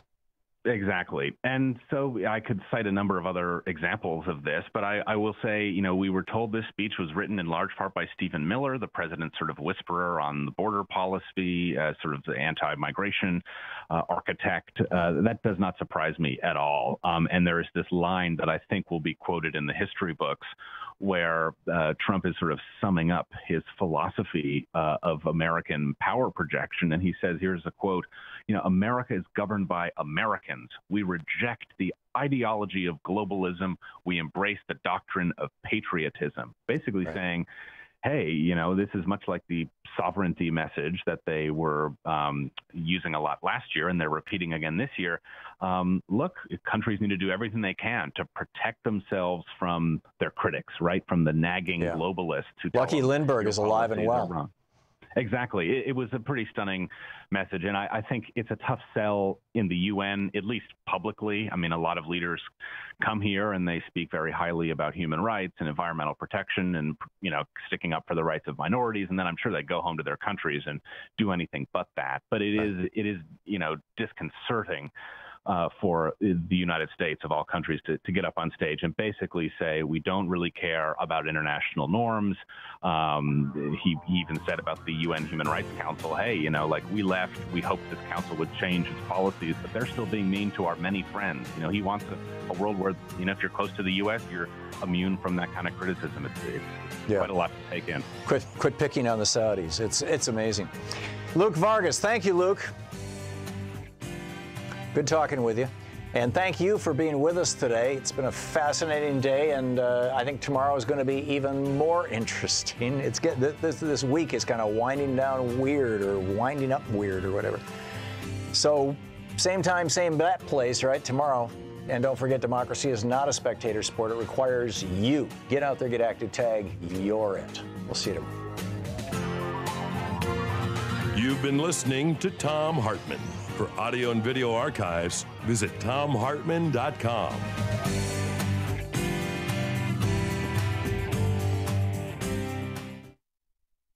From UN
Bye.